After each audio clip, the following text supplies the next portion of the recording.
for an assault. Judy enters the courtroom. Court come to order. All rise. She takes her seat behind the bench. Have a seat, everyone. Kevin approaches. Hello, Judge. Case number 2035, Rodriguez versus Gastelum. Thank you. Mr. Rodriguez. Yes. What kind of a premises do you live in, sir? It's a 4-bedroom house. And I see here that you rent out some of the rooms in order to assist with your mortgage. That's correct. How many rooms do you rent out? 3. And who lives in the other? Right now it's Kathleen Meister, and then I have 2 other roommates. And you use one room? Correct. When did you rent a room to the defendant? It was January 22. And what was the rent that you were charging him? $750 a month. When he came to you, did he have a dog? No. When did you move in? About late January. Give me a day. 22nd. And you moved in alone? Yes, ma'am. Paid your rent on time? Yes, ma'am. February, paid your rent on time? Yes, ma'am. Lived there alone? Yes, ma'am. What about March? Did I live there alone in March also? Yes, ma'am. When did you get a dog? I've had my dog No, when did you get a dog that you brought into the house? April 22nd, 23rd. So several months after you moved in. Is not an answer. Yes, ma'am. And before you moved the dog in, did you have a discussion with the plaintiff? Yes, ma'am. Just prior to moving in with the dog. And what was the discussion that you had with the plaintiff? That if it was okay if I were to bring my dog that I had in Alaska, since I've had him since he was about 6-7 weeks. And where had he been in the last 2 months? He was still in Alaska staying with close friends, and I flew to Seattle, shipped my truck and all my belongings to Seattle and drove here. From Seattle, my dog, the person who was watching him, drove from Alaska to Montana, and I had gone to Montana to pick him up. So you asked Mr. Rodriguez if it was okay if you brought your dog? Yes, ma'am. And what did he say? Yes. Did he say anything else? He said, just clean Now up. look at me. He said, Did he say anything else clean other up than... after the dog, make sure that the dogs don't fight, and just take care of him. Okay. Nothing about him staying out of the house? He said he wouldn't prefer him to be around the house, but he would not. It would be okay for him to be in my room. In your room? Mm-hmm. The dog stayed with me in that room a few nights, and he knowingly knew about it. No, I don't want to know what he knew. I want to know what your arrangement was. So your arrangement with him, according to you, now, I haven't asked him, but according to you, is that you asked him if you could bring your dog. He said okay for the dog to stay outside, but could stay in your room. He said he didn't want him in the living area. My dog could also be in the garage or in your room. And was everything okay in April when you brought the dog? Yeah, everything was What fine. about May? May, I was looking for a new place. I was homeless because I had spent 5 days in jail. Oh, I'm talking about before you went to jail, sir. Before you went to jail, because this case is about an assault, which is what the plaintiff is claiming. Plaintiff is claiming that you assaulted him in the home, and that took place on April 30th. That was shortly after your dog arrived. Yes, ma'am. Okay. And the dog was the reason for the altercation. A part of Because the reason, but that's in not how it started. February, March, and up until April, the end of April, when the dog was there, I see no evidence here that there was any difficulty. You're right. Fair statement? Yeah. So that the problem arose when the dog came. Now, this woman's name is Kathleen. She's interspersed in both the complaint and the answer in this case. She had a cat. Is not an answer. Yes, ma'am. He had a cat. And it was a house cat. Yes, ma'am. Plaintiff has a dog. A few dogs. And they live in the house. Yes, they stay in the garage and in the backyard, yes. Garage and backyard, do they stay in the house? They do not go inside that. Okay, so his dogs stay outside, and he said to you, according to you, the dogs can stay outside in the garage and in your room. Yes. In April, did your dog get out of your room or into the house? Yes. Yes. On what date? April 30th, because I was allowing him inside to go to my room. On April 30th, the dog was where? In the backyard, but I was bringing him inside to come to my room. You were bringing him from outside to come into your room. I haven't asked him. He says in his papers that the dog was supposed to remain outside. You were bringing him inside to your room. Yes, ma'am. Because it is your claim here that it is an emotional support dog. Yes, ma'am. And you also had at least a couple of months where you left the dog in Alaska. With right? people I trusted. I don't care people who you trusted or not. If you needed an emotional support animal, the emotional support animal has to travel with you. So don't show me a certificate. Judge. stand. Yes, ma'am. By the way, did that certificate that you have come from a psychiatrist? No. No. Did it come from a psychologist? No. Did it come from any doctor who was treating you? There was a doctor's note, yes. Was a doctor who was treating you? Yes. Yes. Not a psychiatrist? Not a psychiatrist, no. Not a psychologist? Not a psychologist. And you took this note and you had to send it to somebody over the internet? Yes. And then they sent you a certificate? Yes, and with an ID. That's what I got. Okay, so now you're bringing the dog on April 30th from the backyard into the house, and? He attempts to grab the dog. No. Is the dog on a leash? No, he's very well. Just a sec. Is the dog on a leash? No. Were you holding the dog by the collar? Yes. And now you're taking the dog from outside to inside. What did he say to you? No dogs in the house. Because that's what he had said to you before. You can have your dog, but no dogs in the house. I want to tell you something. That's what I believe. So he said, no dogs in the house, and you said to him, I'm going to bring my dog into my room. But when you asked him if you could bring the dog to the house, there is no question in my mind that he said to you, bring the dog to the house, but the dog doesn't come into the house. He stayed in my room a few nights prior to that. I don't He's care. already Listen to me. approved That's what the arrangement was, sir. Okay. The arrangement was not what you told me before. The arrangement was with him. Yes, you can bring the dog to the house. I will let you do that. But the dog has to stay either in the garage or outside like my dogs. Okay. And you said, in effect, screw you. I'm bringing my dog, and I'm bringing my dog into my room. In effect. You're the tenant. That was the agreement. You can have the dog, but the dog must not be in the house. That's what your landlord told you. You brought the dog from Alaska, and at the very beginning, you brought the dog into your room. Mm-hmm. When had you decided that you were going to breach the agreement with him? The very first night I went to receive my dog, he stayed at the house inside my room with me. So the very first night that you brought him, you decided to breach the agreement that He you had had with him. knowingly said it was okay. Did you tell him it was okay? Never. I have texts. I'd like to see it. I have to scroll back. Scroll Quite to a wherever while. you have to scroll. Scroll down to the creation. I don't care. I have all day here. Nobody is hungry. I'm a Still little have hungry. 2 more cases to do before lunch. Everybody gets a little testy, including me. I don't have the text. I do not have the text. Yeah, good. That's what I thought. Okay. It wasn't on the 30th that the dog got loose in the house. It was sometime before that, maybe a day or so before that. On the 30th was a day, sir, that you got locked out of the house. Uh-huh. Yes, Is Your not an Honor. answer. Yes, Your Honor.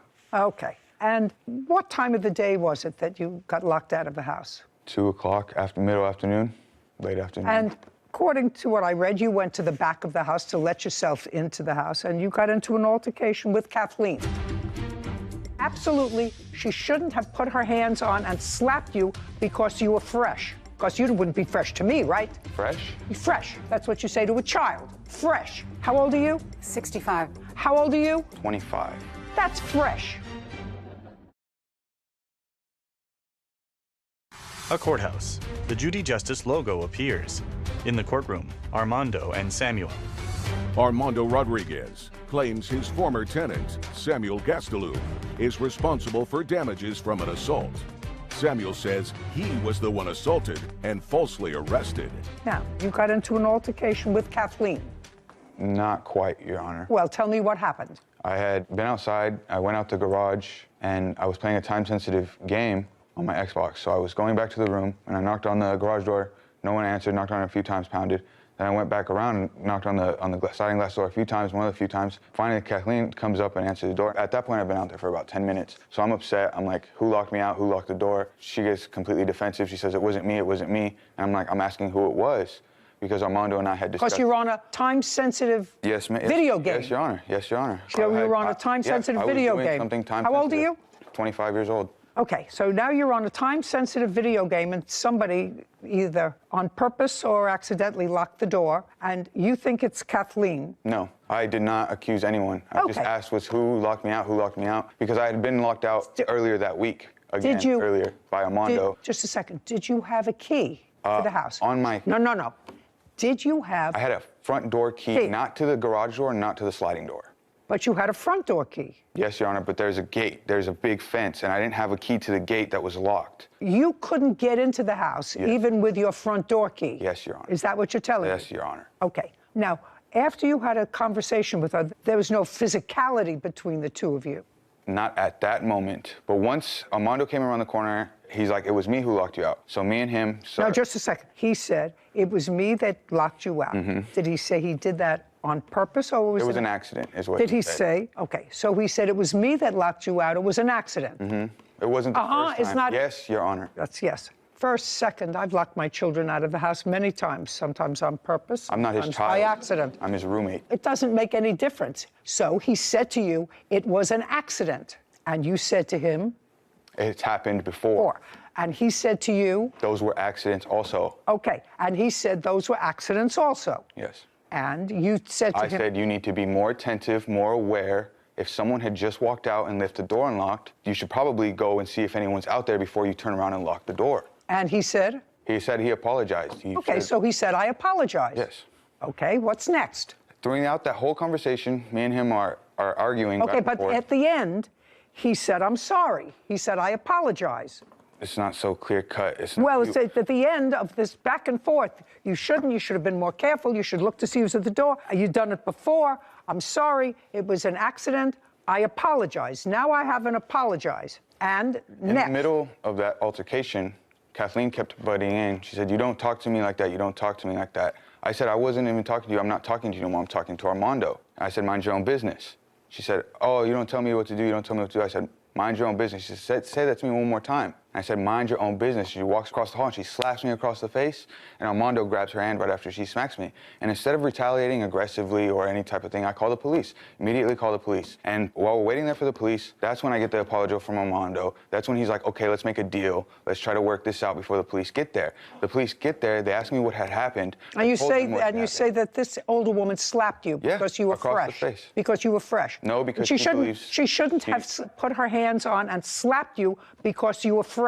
Because you wouldn't be fresh to me, right? Fresh? You're fresh. That's what you say to a child. Fresh. You were being fresh. And she should not have put her hands on you.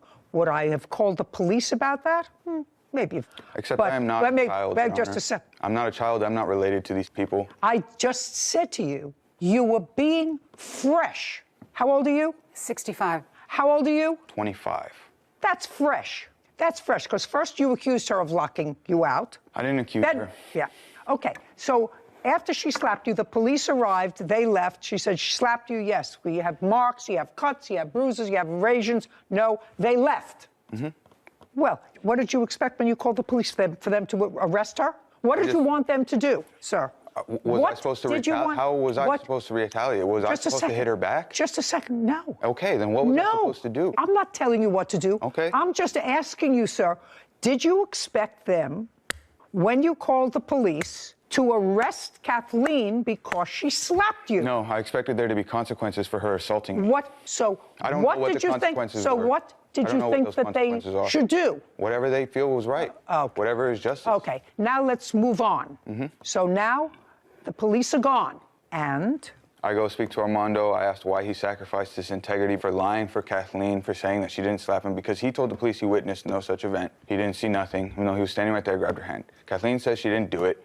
And the police came up to me before they left. They said, they're telling me something else. I just straight up, I just don't believe you. I just like, okay, well, what else can I do? I go to Armando and I'm like, why would you sacrifice your integrity? Why would you lie to the police? Why would you let another roommate physically assault me and just no consequences whatsoever? And at that point is when I tried to bring my dog inside and just go straight to my room. just a second. So at that time, after this hot spot is over, It got heated again. got heated again. Your reaction was childish, and you said, I'm going to get my dog that I was told not to bring in the house, and I'm going to bring my dog in the house. I was going to my Just a second. I don't care if you were going to Pluto. Your reaction after this was, they can't tell me what to do. I'm going outside and I'm going to bring my dog inside. He'll let you bring the dog to the house, but the dog can't come in the house, stays outside with his dogs. There's only one animal in the house, and that's Kathleen's house cat. That's it. So you went to bring your dog from outside to in the house Yes, Your Honor. in violation of the agreement that you had with your landlord. After the police had come, I just want you to realize what's going on.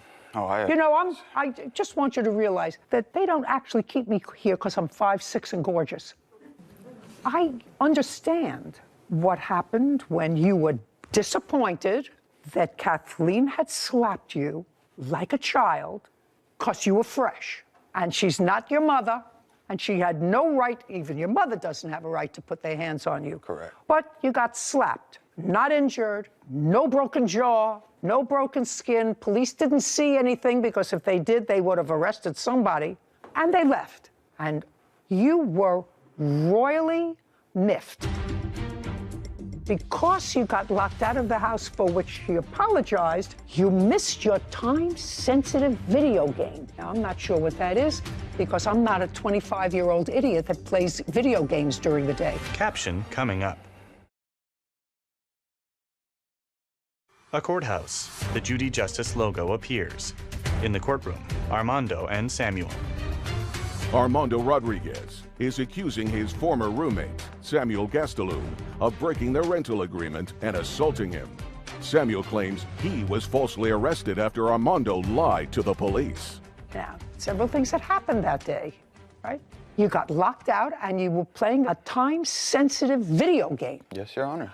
And because you got locked out of the house, for which he apologized, you missed your time-sensitive video game. Now, I'm not sure what that is, because I'm not a 25-year-old idiot that plays video games during the day. When I was 25 years old, I actually worked. I did, I actually worked. I know that may seem foreign to you, but I did actually work. And so after all of this altercation took place, you said, now I'm gonna show him, now I'm gonna bring my dog into the house. And then there was another altercation. Second one.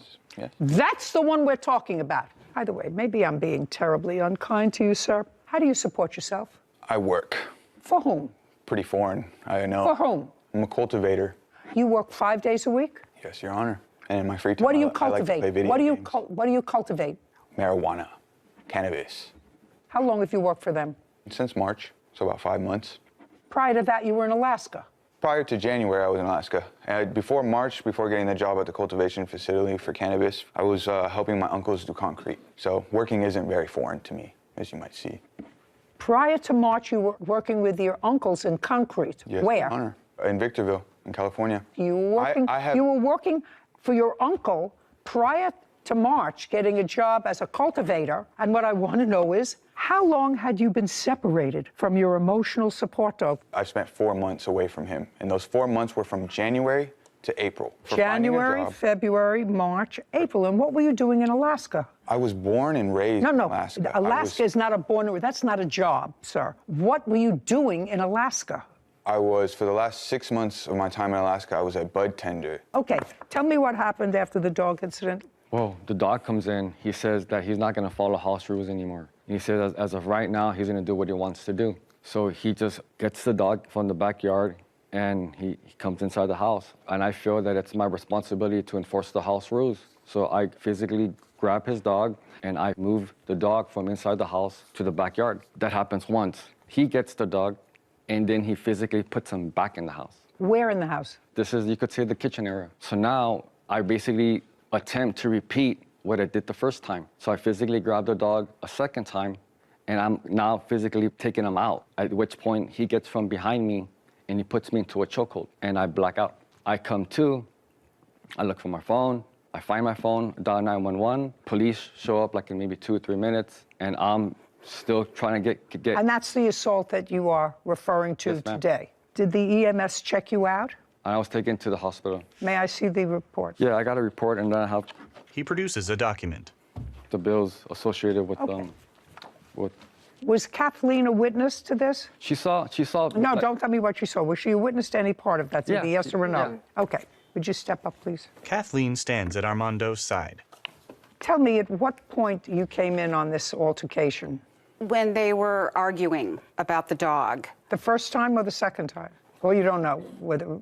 I don't really know. Were you a witness to any of the physical confrontation that resulted in Mr. Rodriguez going to the hospital? I knew that they. Don't tell me what you knew. Okay. It's what you saw. Okay, what I saw was Armando trying to put the dog back outside because he's a big pit bull, right? And then he would put him out, and then Samuel would bring him back in. And then the last time, Armando was putting him back outside, and Samuel came behind Armando. And what I did was I left and went and called the police because I was afraid he was going to get hurt. All right, sir. Now tell me your version of those events. Could I show her statement from the previous court? No, I want you to first tell me your version of the events. So I let Apollo inside. My dog's name is Apollo, and he's going to grab Apollo to let him out. And we're both kind of grabbing Apollo, pulling him, we're both kind of fighting over him a little bit. As I'm pulling him inside more, Armando starts grabbing me. And so we get into this altercation, and we're like wrestling back and forth. Just a second. He's trying to get your pit bull outside, and at the same time he's grabbing you? Is that the... No, we were both grabbing the dog. So you were trying to keep the dog inside, and he was trying to put the dog outside? I was trying to take him to my room, yes. Take him. You were trying to take him to your room. He was trying to put him outside. Yes. And? As we're both kind of fighting for the dog, he grabs me. He lets go of the dog and then grabs me. How did he grab you? He grabs me by the arm, and then he like starts tugging a little bit, and so we're wrestling. We just start wrestling, and it gets a little bit more violent. And I go to restrain him, and he's hitting me. He's hitting me with his arms. He's trying to scratch me, and I just restrained him until I felt not threatened no more. I released him. I get up. I grab my dog. I go to the room. And I call the police. Mm-hmm. Do you have your medical records that day? They would not take me. They didn't.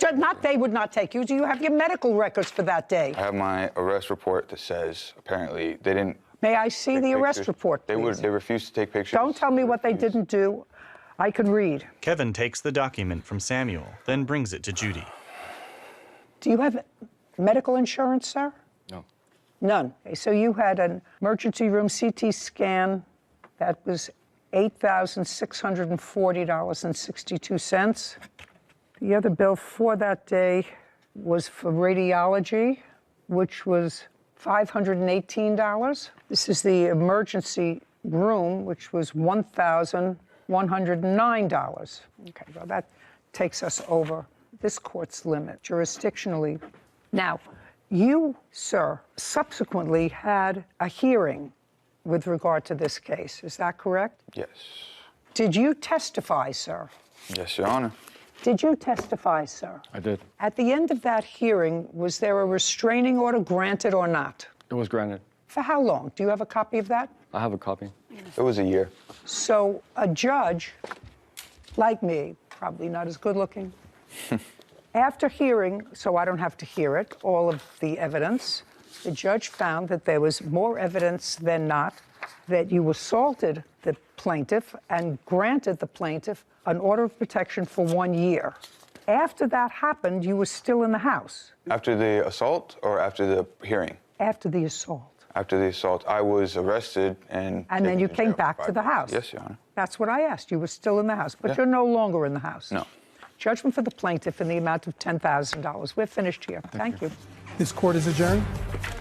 He's a liar, and I told the truth, and I won the case. I didn't aggressively attack him. That was the rules that I had set. My dogs don't even come in the house. I defended myself and my dog. Sarah and Judy. I think there was some genuine confusion on the defendant's behalf about the term fresh. When I said to him, you were fresh to an older person. Exactly. You know, he had a little bit of an attitude, a little... For an illegal eviction, security deposits, and an assault. Court come to order. All rise. Have a seat, please. Kevin. Hello, Judge. Case 2085, Schumann versus Back. Thank you. You're welcome.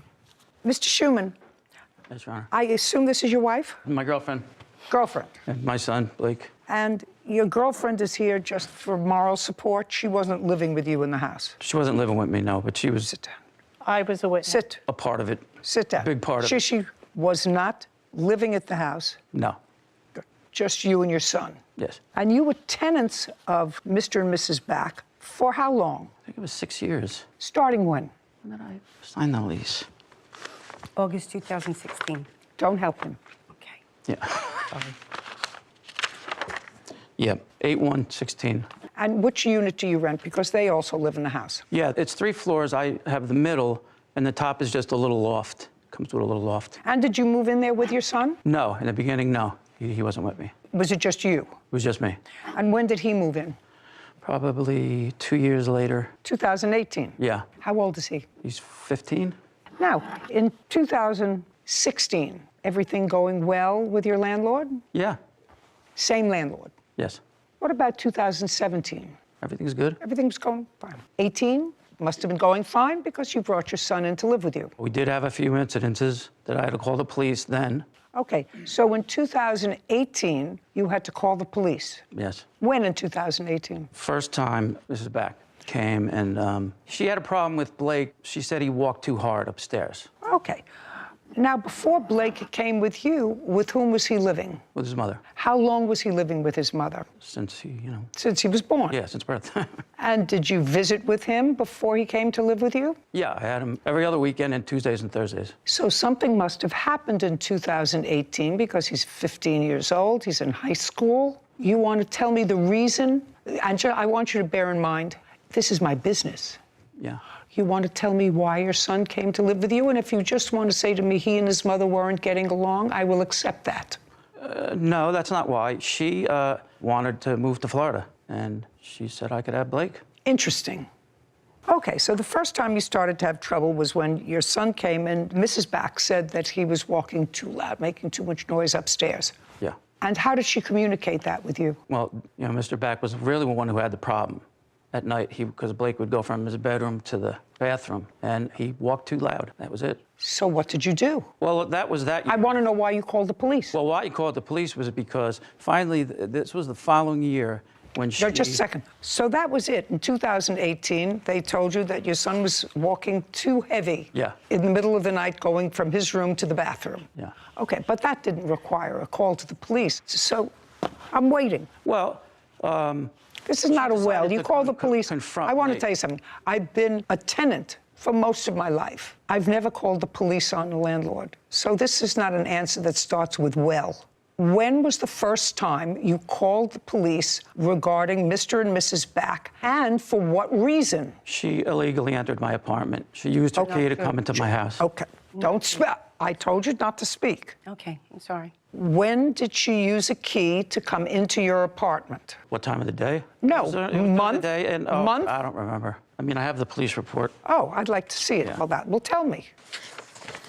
The door was open, Your Honor. Sorry. What part don't you understand? You want me to just grant his application and say goodbye to you? I'm sorry. Sorry. I know I had it. No, I have it, but You have it, but you don't have it. well,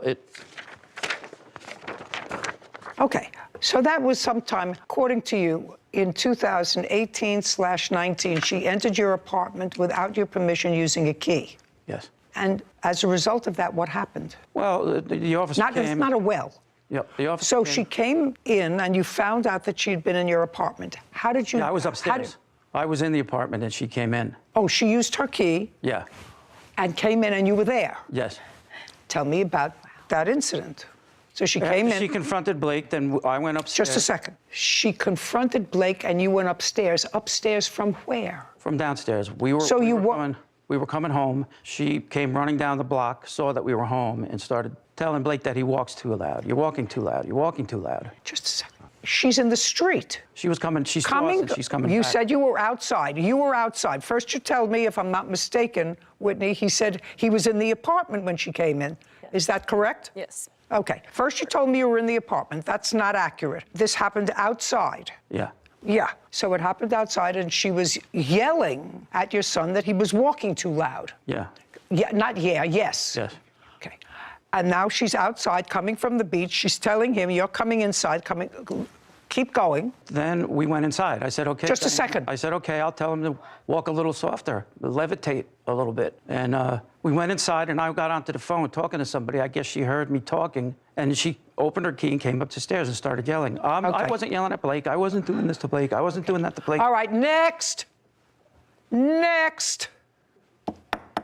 Next. I'll tell you what this case is about so that everybody understands what this case is about. You're claiming that they illegally evicted you. That's one thing. You claim that they have your security deposit. And what else do you want? You say that there was a simple assault because when yelling at you, one of them spit on you. It was a lot more than yelling. I don't care what's yelling. Nobody hit you. That's either a yes or a no. No. Caption coming up. You panicked Yes. because somebody was looking for your father and you knew it was the landlord. No, I didn't. I But- thought someone was trying to break in. Blake, let's get real, okay? Let's stop with the scripted scenario that your father is giving you, because it if wasn't don't scripted. speak.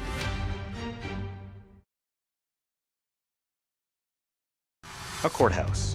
The Judy Justice logo appears. In the courtroom, Daniel, Diana, and Donald. Daniel Schumann claims his former landlords, Diana and Donald Back, owe for an illegal eviction, security deposit, and an assault. Diana and Donald are countersuing for apartment damage. Now, illegal eviction, return of security deposit. And you lived there until when? Until June of this year. Now, in June, something happened, and that's where your girlfriend has some information, because it was June 3rd. You are Gina. Yes. Perfect. You and Gina were in bed asleep. Does Gina have her own car? Yes. Do you have a car? Yes. So that's 2 cars. Yes. Where are you supposed to park? Well, we don't have a driveway, so you can park on the street if you want. Okay, so you weren't parked anywhere near the house, No, across the street. correct? Yes. So his cars weren't blocking yours. Yes, they were. Where was your car parked? My car was parked out front behind his disabled spot that he has for himself, and only him. I was Just a parked second. behind him. There's a disabled parking spot on a public street? Yes, but it's only his, for his number only. So no one else could park there, or they get ticketed and towed. Even if you're disabled. Shh. Yeah, even if you're disabled, you're not allowed. Did you get a spot assigned to you, sir, assigned to your car because of a disability? Yes. What's the nature of the disability? I had 2 cracked vertebrae in my neck. I dislocated my left shoulder. I have herniated and ruptured discs in my lower back and nerve damage down my left leg. So you have a place to park. Yes. Were you or your girlfriend Gina in any way blocking Mr. and Mrs. Back's car? No. Okay. Did you see where they were parked? Yeah, she was parked on the street in front of the house. Their car was parked in the street in front of the house? Yes. Okay. Go. June 3rd, where was your car? So my car was parked behind his disabled spot. My husband came in and showed me a ticket that was on my car, and I couldn't understand it because there's no meters or anything. And when I went to look at the ticket, it took me a little time. I checked it. It was for unregistered vehicle. First time in my life I've ever done something like that. I went online right away because I said, I know I did this in April in my mind because I do everything online. Obviously, I never sent it through, and I didn't realize it. Cops in the town have a scanner. They scanned my card, they gave me a ticket. I am responsible for that. I understand that. But when I spoke to the cop, he said... No, don't tell me what the cop said. Well, I can get a ticket every 12 hours. So I panicked. I said, okay, I'm going to try... Now I understand what's happening. But I needed to get my car Just off a the second. road. So now I understand what happened. She got a ticket parking on the street. And the ticket for parking on the street was for having an unregistered vehicle. Yes.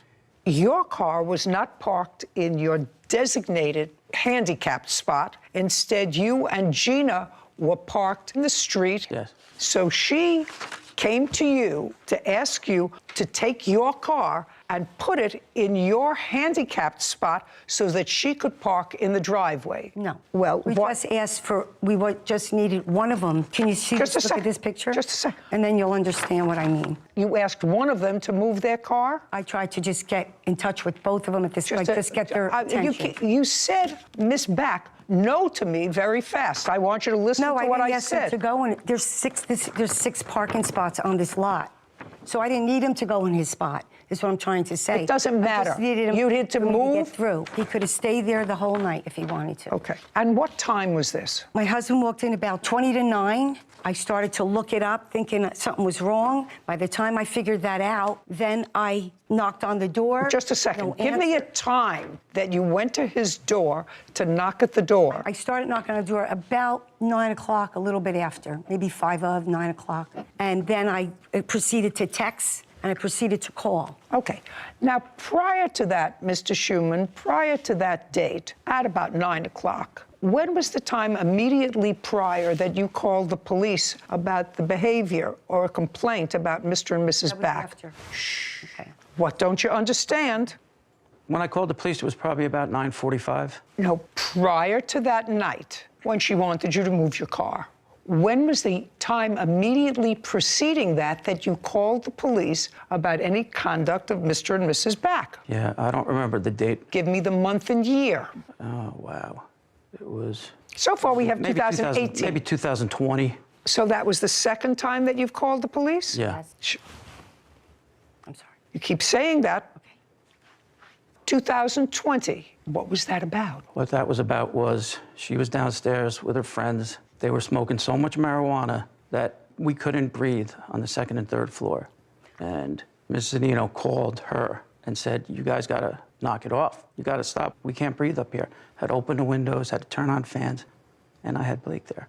May I see the police report? That one I don't have. They wouldn't give it to me. They said because... Just a second. That they said you don't have that police report, but that you called because of smoking marijuana. Yes. Okay.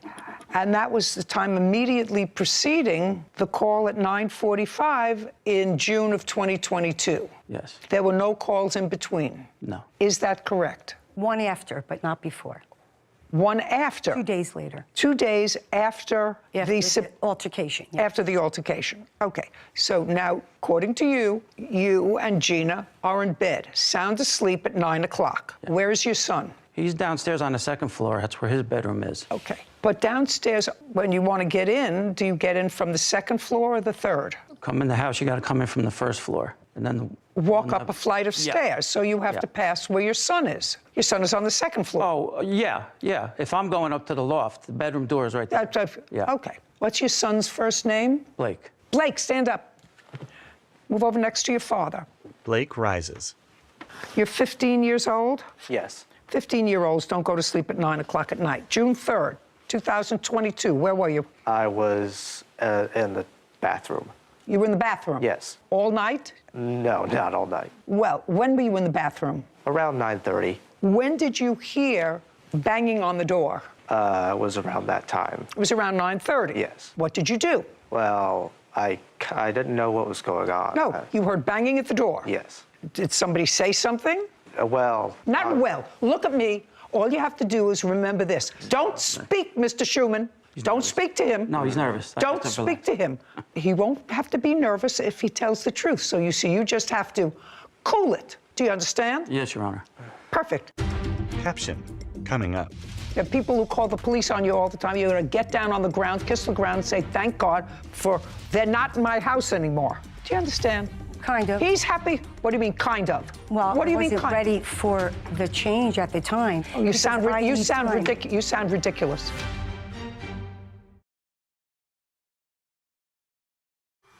A courthouse. The Judy Justice logo appears. In the courtroom, Daniel, Blake, Diana, and Donald. Daniel Schumann has accused his former landlords, Diana and Donald Back, of wrongfully evicting him and keeping his security deposit. You came here. You brought him. Just remember that. You came. I know. You brought him. What did you hear when you heard banging at the door? I heard Don scream, Dan. You heard Mr. Back Yes. Mr. scream what? Dan and... Dan. Yes. And that's your father. Yes. How many times did you hear him scream Dan? Only once. Once. And are you out of the bathroom?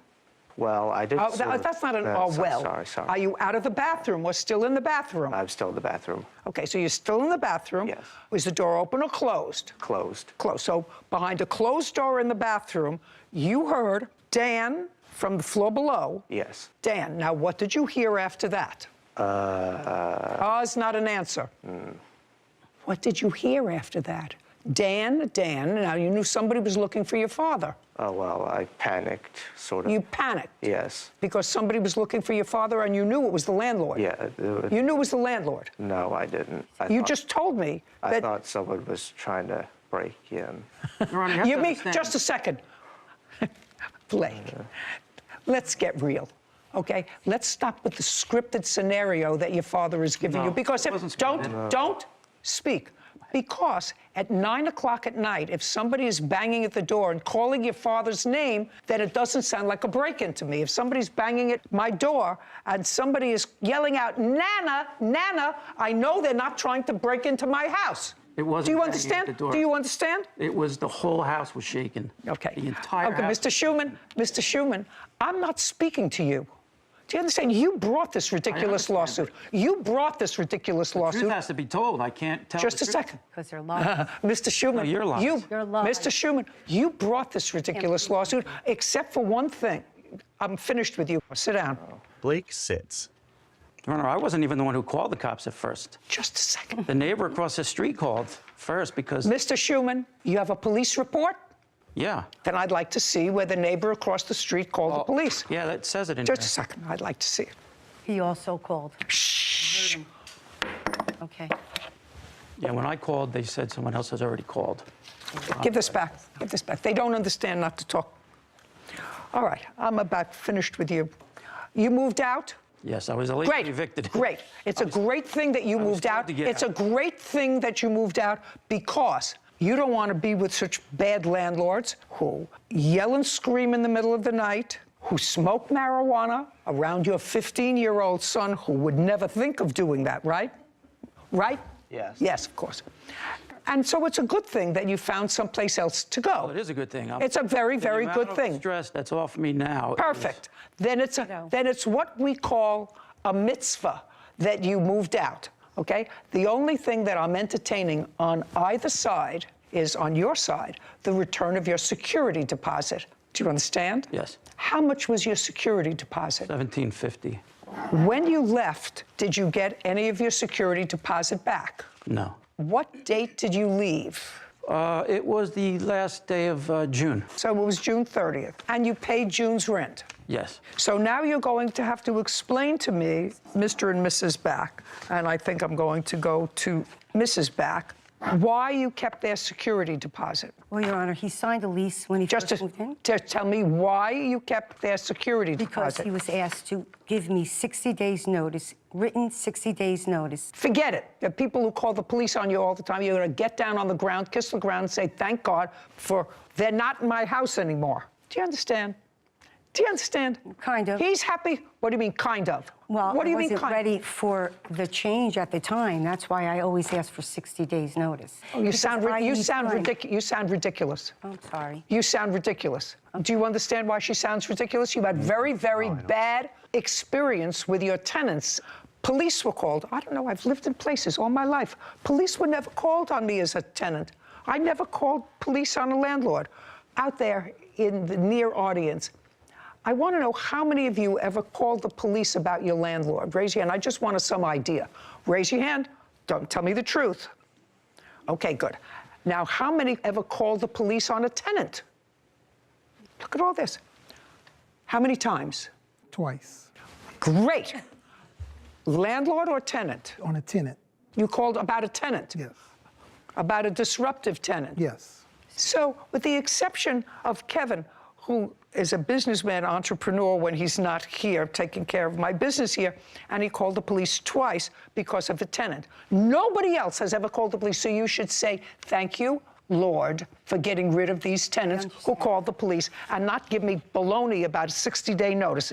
Now, if that's why you kept their security deposit, which is what you said to me, Right. then he gets a security deposit back, $1,750. And that's the only reason you gave me. It's $1,725, but Just I a second. didn't finish. 1725. 25. You did finish. I said, what was the reason? I asked you twice. Well, what was the what reason? And happened prior what was the reason? I was letting him go from the 17th when he texted my husband to the 17th. The only thing I wanted in return is access. He said, no, see you in court. Just a so sec- I turned around and held him to his lease. Very good. Not here. right. Not here. Okay. $1,750. He gets a security deposit back. $1,750 or $1,725? It's $1,750. Take a look. Let's get the number right. The lease. This is fascinating. He signed his lease that says $1,725. Okay. You have information to the contrary, Mr. Schuman. No, she's right. $1,725. 1725, judgment for the plaintiff. We're done. Counterclaim is dismissed. We're finished. That's it. Court is adjourned. Diana, then Daniel. Judge Judy was right about I should be counting my blessings that they're gone. It was over a silly parking spot. I'm glad he's out, but I don't think he deserves his security. I mean, I couldn't teach him how to levitate. I tried, as much as I tried, we couldn't get it. Sarah and Judy. I'll never understand why acrimonious For unpaid loans. Court come to order. All rise. Judge Judy. Have a seat, please. Kevin approaches. Hello, Judge. Case 2082, Smoody versus McDonald. Thank you. You're welcome. Mr. and Mrs. Smoody, the defendant used to be married to your daughter. Yes, Your Honor. And according to what I've read, they were married for about 5 years. Yes. The thrust of your claim is that he owes for a couple of things, for rent and the balance of a truck. That's your lawsuit against him. I'd like to know, do you know the date of their marriage? 3/16/2011. And your ex-wife's first name? Jacqueline. And when did you and your former wife separate? In 2020. And you had 2 children. How old are they now? They are 5 and 8. And who has custody of the children? Dalton has physical, and they have joint custody. Just a second. So he has custody of the 2 younger children? Yes. That's a yes. How long have you had custody of the 2 children? Since July of last year. At some point during the marriage, there was a truck purchased. Yes. Who purchased the truck? Dalton purchased the truck. I co-signed for it. And when was it purchased? Month and year? June of 2017. Was that the only car Yes. that they had? Yes. So that was a family car. Yes. And in 2017, was your daughter working? Yes. So both parents worked. And both parents, I assume, pooled their money and I assume made car payments. Yes, Your Honor. Yes. Is that correct? Both.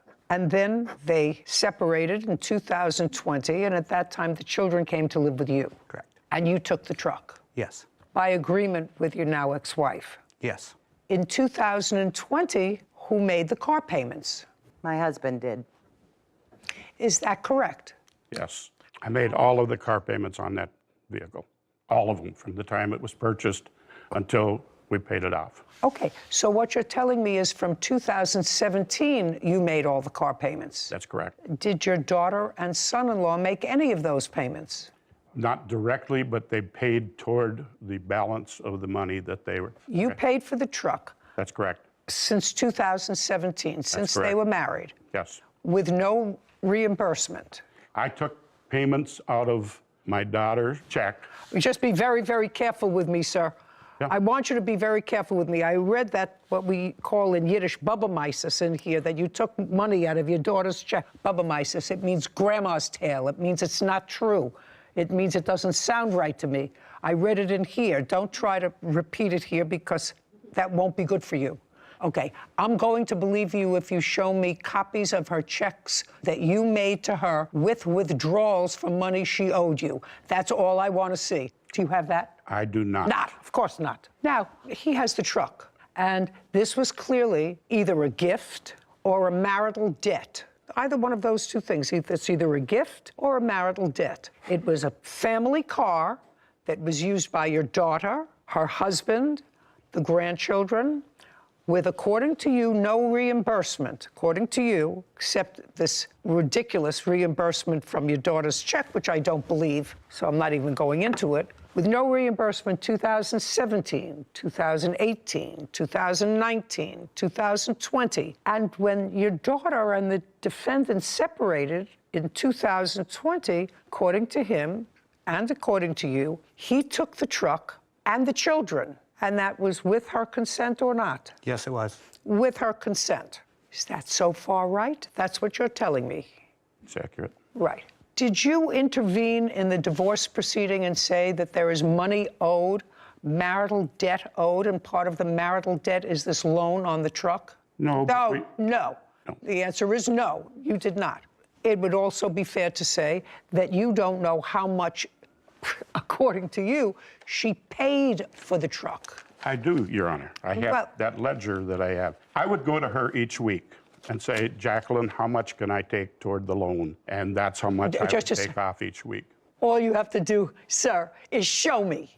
Otherwise, this is a whole bunch of nonsense. Yeah. It's a marital debt. You did not intervene in the divorce proceedings and say, listen, this is a debt that's still outstanding, whatever it is, $2,000, $3,000, $4,000. You didn't do that. Now, the only thing that you can say to me with regard to this truck business is if you had, had an agreement with the defendant in 2017 to pay the truck. And be very careful, because what you've told me is he didn't make any payments to you from 2017 ever. He made some payment. Just a second. Interesting. Show me where he made payments.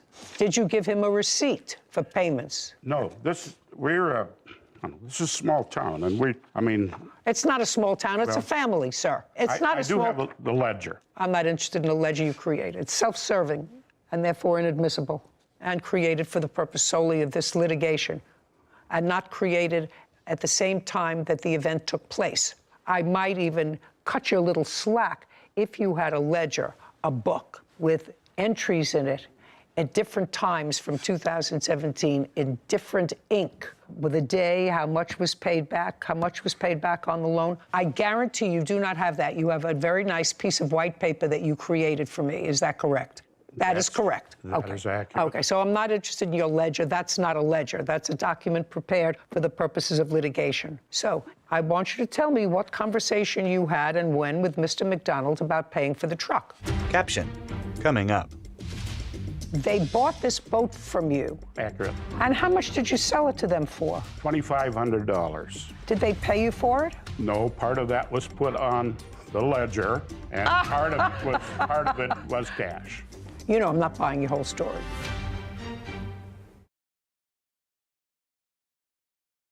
A courthouse. The Judy Justice logo appears. In the courtroom, Herman, Tina, and Dalton. Herman and Tina Smoody claim their former son-in-law, Dalton McDonald, owes for unpaid loans. Now, I want you to tell me what conversation you had and when with Mr. McDonald about paying for the truck. That was from the very beginning because I was paying all their bills. Just a second. I don't care whether you were paying their bills. I understand you were paying all their bills because they came to live with you for a brief period of time because they were evicted for whatever reason, and that was sometime in 2016. Okay. So I understand that you were paying their bills. Sometimes that's what parents do. They pay their bills. We were paying their bills because they had no checking account. That doesn't matter to me. I want to know your conversations with, where did it take place? Because you're not suing your daughter, you're suing him. The conversation was when we rented the farm for them, which I know is not with the truck, but the landlord would not let them rent from them because they had terrible credit. We'll get to the rent later. Stick with the truck. Don't talk to him when I'm asking him questions.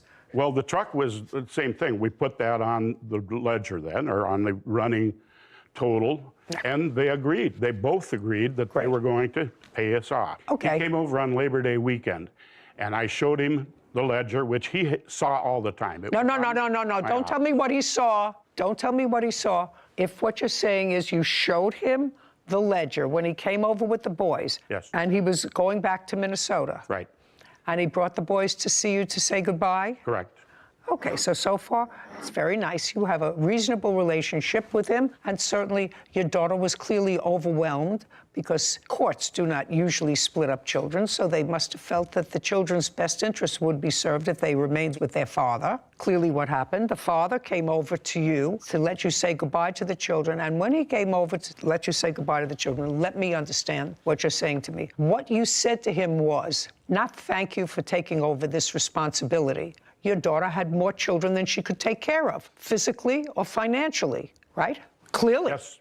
Clearly. So what you want me to believe that two nice people who took in their daughter with her 2 kids and a husband and bought a truck and made arrangements for them to have someplace to live, that these two nice people, when he came over, because your daughter couldn't take care of her children, and he brought them to say goodbye, you said, it's very nice. I want you to take a look at this ledger and see how much money you owe me. That's what you're asking me to believe, right? I'm going to let you live with that fantasy that I believe that. And so I did give him the balance of what he owed me on the rent. No. And on the truck. Nice. And he he looked me in the eye, he shook my hand and said, Jerry, I promise I'm not going to screw you on this. I'm going to make those payments. Make payments for what? On the rent and on the truck. Okay. Did you have that conversation with him? No, I did not, Your Honor. The conversation was when I came up there the last time, Jerry was trying to sell his fishing boat, so I posted it on Facebook, and I sold it for him. In what month and year? That would have been September of 2020. After selling the boat, he gave me $1,200 for helping him. How much did he sell the boat for? It was $4,700. So that was after you'd already moved? Correct. With the children? Yep. Okay. He helped you sell the boat for $4,700? Just answer my question. No. Did you give him $1,200? No. He bought that boat from me a year prior to that. He had it. So they bought this boat from you. Accurate. When? That would have been in the spring of 2019. And how much did you sell it to them for? $2,500. Did they pay you for it? No, part of that was put on the ledger, and part of it was cash. You know, I'm not buying your whole story.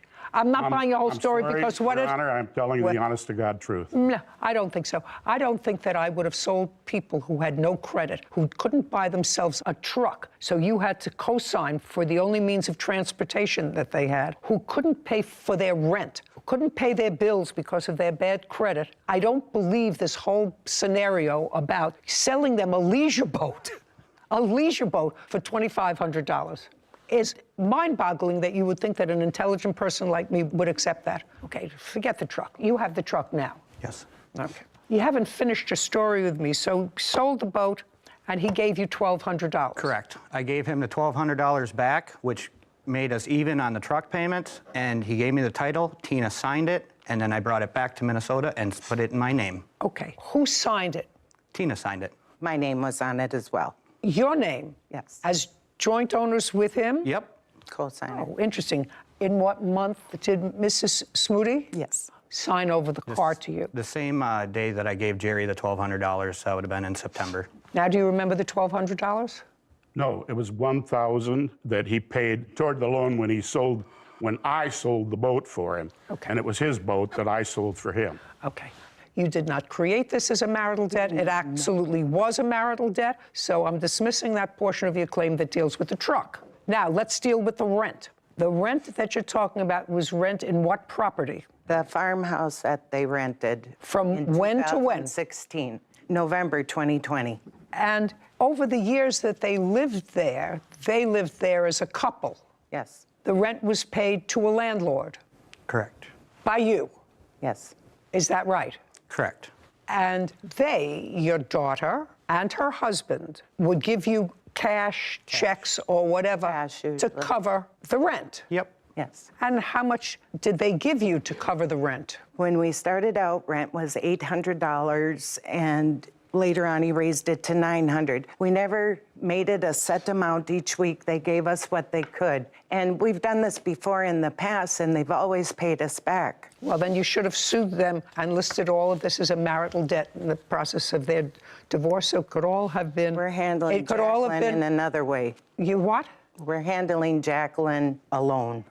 I don't understand what that means. Well, you're saying it was marital. Just a second. Does that mean that you've already served your daughter with a summons? Not yet, no. Of course not. Of course not. And you did know when they were divorcing. Yeah. You did know when they were divorcing. I'm not buying anything of this lawsuit, most of which, at least the rent part, is totally stale. I'm just curious, Mr. and Mrs. Smoody, somebody wants to answer this question for me. Mr. McDonald has custody of your two young grandsons, who I assume that you were close to because they lived with you in your house. And you seem like... live with us. The two boys came back to live with us. From when to when? December of 2021 until July of 2022. 6 months we had them. Just a second, 2022. Was there a court proceeding? No. But then in July, they went back with their father. That's accurate. And they've been with their father since? Yes.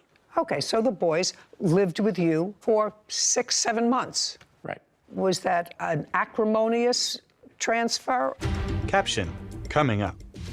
That's what you meant when you said, any employer that has gone through all that paperwork and red tape, as I have, will do anything to avoid it. The anything is firing the employee.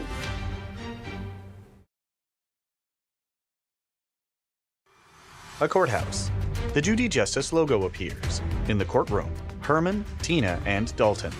Herman and Tina Smoody are accusing their former son-in-law, Dalton McDonald, of refusing to pay back loans. Was that an acrimonious transfer, or was it something that you both... What happened there was he called my husband to see if No, don't tell me what he said to your husband. Okay, I will tell you then. He called me in December and asked me if I would please take the 2 boys. I told him, I will take them, Dalton, if you start making regular payments. Oh, well, We would. We're out of the money business now, sir. What you're saying is from 2017, when the children were in his custody, your daughter may have been there, but they were in joint custody, and then he maintained custody of the children, and during the time he maintained custody of the children, there was no question whatsoever that he was not paying you back money. He did not make any payments to you. Occasional here and there, we don't keep records. All of a sudden, now you have the boys with you, and then in July, he comes back and he takes the boys back. All I asked you was whether that was an acrimonious, which is an unpleasant, or a harmonious transfer of the children. Mr. Smoody was in July. In July, it was acrimonious because at that point, he'd gotten a restraining order against me. Against you? Against me while we had the children. Because I sent him a letter saying that I wanted payment, and he went and got a restraining order against me because they took that as a threat. I'd like to see the letter, please, Kevin. Herman hands a document to Kevin, who brings it to Judy. She reviews it. And this is what needs to happen moving forward. That's correct. You need to mail me $200 on the 1st of every month and $200 on the 15th, starting March 1st, 2022. If I do not get these payments on time, the following will happen, which is, you know, you could say, I'm going to sue you, right? I'm going to sue you, but that's not what you say. You say, I will go to your boss and talk to them about garnishing your wages. Any employer that has gone through all the paperwork and red tape as I have will do anything to avoid it. So that's a threat. What you're saying is, I'm going to call your boss and tell him that I'm going to sue you, and then your boss is going to have to go through all the red tape of what it means to have a garnish on your salary. You have to go through accounting, and they have to deduct it. And no boss wants to do that, which is in effect say, so either you pay me or your boss is going to fire you. That's what you meant when you said, any employer that has gone through all that paperwork and red tape, as I have, will do anything to avoid it. The anything is firing the employee. The only thing that... You can legally fire somebody. Just a second. Whether you can legally fire them or not, that's what you were threatening. That's what that said. So we got an order of protection against you. Correct. And? Then I didn't fight it because I didn't anticipate having any conversations or contact with him. When you wrote this letter, yes, you had the boys. Yes. Right. Not before. No. Not before. And he had had the boys for some time alone. 3 months. He had had the boys for some time alone. Okay. Let's go back to my original question, which was, when the boys went back to their father, was it acrimonious or harmonious? It was not good. Well, so tell me your version of what happened. The reason it was acrimonious is because he knew very well that once we got him, we put him on a strict schedule. 8 o'clock, brush your teeth, 8:15, pajamas, 8:30, bed. Where was your daughter living at this time? With us. Yeah, just to say, if you're going to interrupt him because you want to get it out, I'm sorry, that's not going to be good for you. She had a room at our house. Just a second. So your daughter was living with you. So what you're telling me was your daughter was in the wind someplace. Accurate. Okay. You know, you had her for a long time. He only had her for 5 years. And I can understand the sadness if your daughter is in the wind and not being responsible, sir. But that doesn't mean he has to shoulder all the burden. Right now, he's shouldering all the burden of supporting the 2 children, which I assume you're doing. They're living with you. And so are you working? Yes, I am. And he's working. Your daughter is not. She's working 2 jobs. She always has. If she's working 2 jobs, why was she in a room? She wasn't renting. She was living there free. Okay. So now let's get back to this acrimonious transfer of the children back in July. Dalton called me, or called the kids. Okay, so he called the children. After bedtime. Okay. Called my wife's phone 4 times. Ring, ring, ring, ring. And she wouldn't answer because kids were in bed. And then he called my phone twice. The second time, I have an old flip phone. I flipped it. Walked in, because now I hear the boys are awake. I let them talk to the boys. And then I took the phone back, and I said some naughty things to him and hung it up. What did you say naughty things to him for? Because I was very angry at him. Can I use some swear words that I used when I told him? No, I assume you used some terrible words. Yeah, but I just told him, don't call me anymore. Is there any reason that you discussed with your wife why she didn't answer the phone? Because the boys were already in bed. He had done that before. You already told me that you heard the boys, so you took the phone into his room. After the phone calls, they woke up. Is what you're telling me that the first time that he tried to talk to the boys, that you or your wife didn't answer the phone? I think it probably happened once or twice prior, and then we told him, don't do it anymore. Okay, fine. And this time we were fed up. Fine. So that's when he said, I'm coming to take the boys. No. Well, when did he say he was coming to take the boys? Not until July. Jacqueline told us that Dalton was going to be taking the kids once they got out of school. Okay, I'm going to take the pain out of this case, and I'm going to do it relatively quickly. I think, Mr. and Mrs. Smoody, that this lawsuit was very ill-advised. The defendant doesn't owe you any money. He doesn't owe you any money because if there was money owed, it was a marital debt, and it should have been taken up at the time of the divorce, listed as a marital debt, and then it could have been fixed by the judge who approved the divorce how much and by whom is owed money. You chose not to do that. It was only after a very acrimonious set of circumstances, roughly 5.5 years later, after this truck was purchased, that you chose to exercise any prerogatives with regard to a debt, except this letter, which threatens to go to his boss to get him fired if you don't stop making payments, and that was only after the 2 children came to live with you and were sort of overwhelmed. You have to understand, Mr. McDonald, who I think probably is trying, he's got the 2 boys. It got very complicated, but it's not a lawsuit, and I would make nice with him. He's got 2 children that you probably want to have some connection with, and this lawsuit certainly doesn't help that. Well, anyway, for all the reasons that I've stated, your lawsuit's dismissed. We're finished. Thank you. This court is adjourned. Herman. He owes us that money. He admitted he owed us the money. I think the judge was absolutely correct. He promised he was going to pay us the money back. I don't owe Jerry any money. Kids are irresponsible, have no sense of honor, duty, respect, responsibility, nothing. It really should be a family thing, and maybe one day it can go back to it. This was a great case that explains why a lot of cases in civil court have a statute of limitations before you can bring a certain kind of case, because here it was hard for us to understand why they would not have requested that money back earlier. So when you ask for it now, years down the line where so much has happened, court's not so likely to... Fees. Court come to order. All rise. Judge Judy enters. Have a seat, please. Kevin approaches the bench. Case 2128, Hall versus Benedum. Thank you. You're welcome.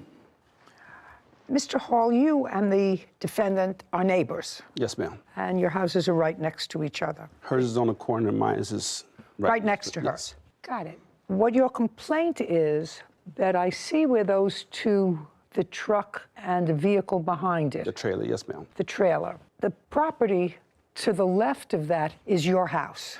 Yes, ma'am. And the property to the right of that is the defendant's house. Yes, ma'am. And it is your claim that the defendant, in writing, agreed to sell you that little piece of property that looks like it's been carved out of her property. Yes, ma'am. Because you had a narrow driveway, you wanted to park these 2 vehicles. Yes, ma'am. Based upon that agreement, you went ahead and did some work on that piece of property. Yes, ma'am. You put down gravel, you planted flowers, all to make it look as if that piece of property was part of your house. Not so much to make it look like it's part of my house so I can get in it, because the agreement was that there was 3 pine trees there prior to her telling me that I can buy the property. No. The 3 trees that are there had nothing to do with this except that they were taken down. And were they taken down and the removal of the trees was paid for by you or by her? By both of us. By both. Okay. So you asked to have the trees removed, and you both paid to have the trees removed. Okay. Not only did you cut the trees down, but you took that property and made it look like yours. You say that there was an agreement in writing for her to sell you that piece of property. So I'd like to see that agreement. Yes, ma'am. There's no agreement in writing. Don't say anything. The very top line. Just a second. Kevin hands a document to Judy, who reviews it. This is not a contract, sir, to sell land. I have a lot more. Shh. Not a contract to sell land.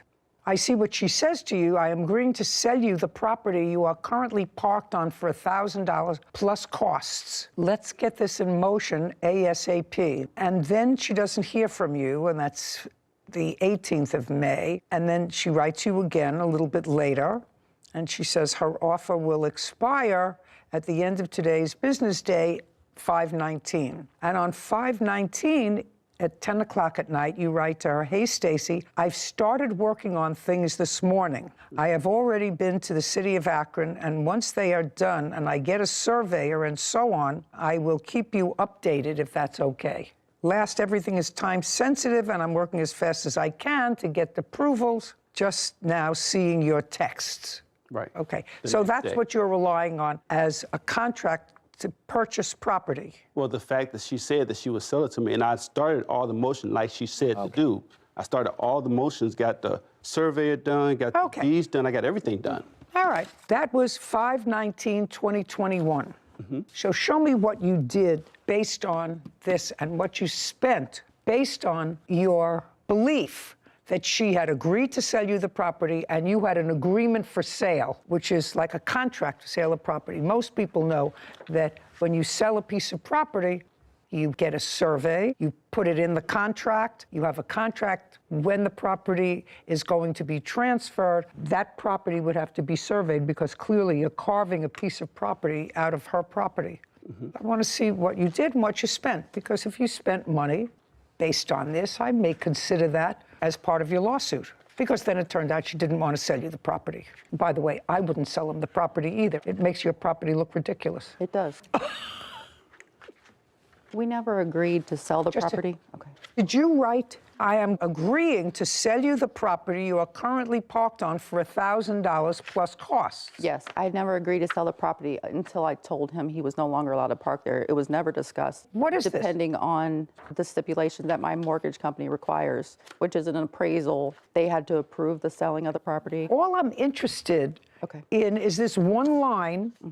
The other ifs fall after that. It says, "I'm agreeing to sell you the property you are currently parked on for $1,000 plus costs." Yes. Okay, so you did that. Yes. I want to see the things that you started to do right after May 19th. You said, "I've already started working on things this morning." This is May 19th. "I've already been to the city of Akron." Yes. This is a receipt showing the $800 from the surveyor. Okay, may I see that, please? There's that one. This is a receipt from the attorney where I had the deed paperwork done. I'm looking for a date on this, sir.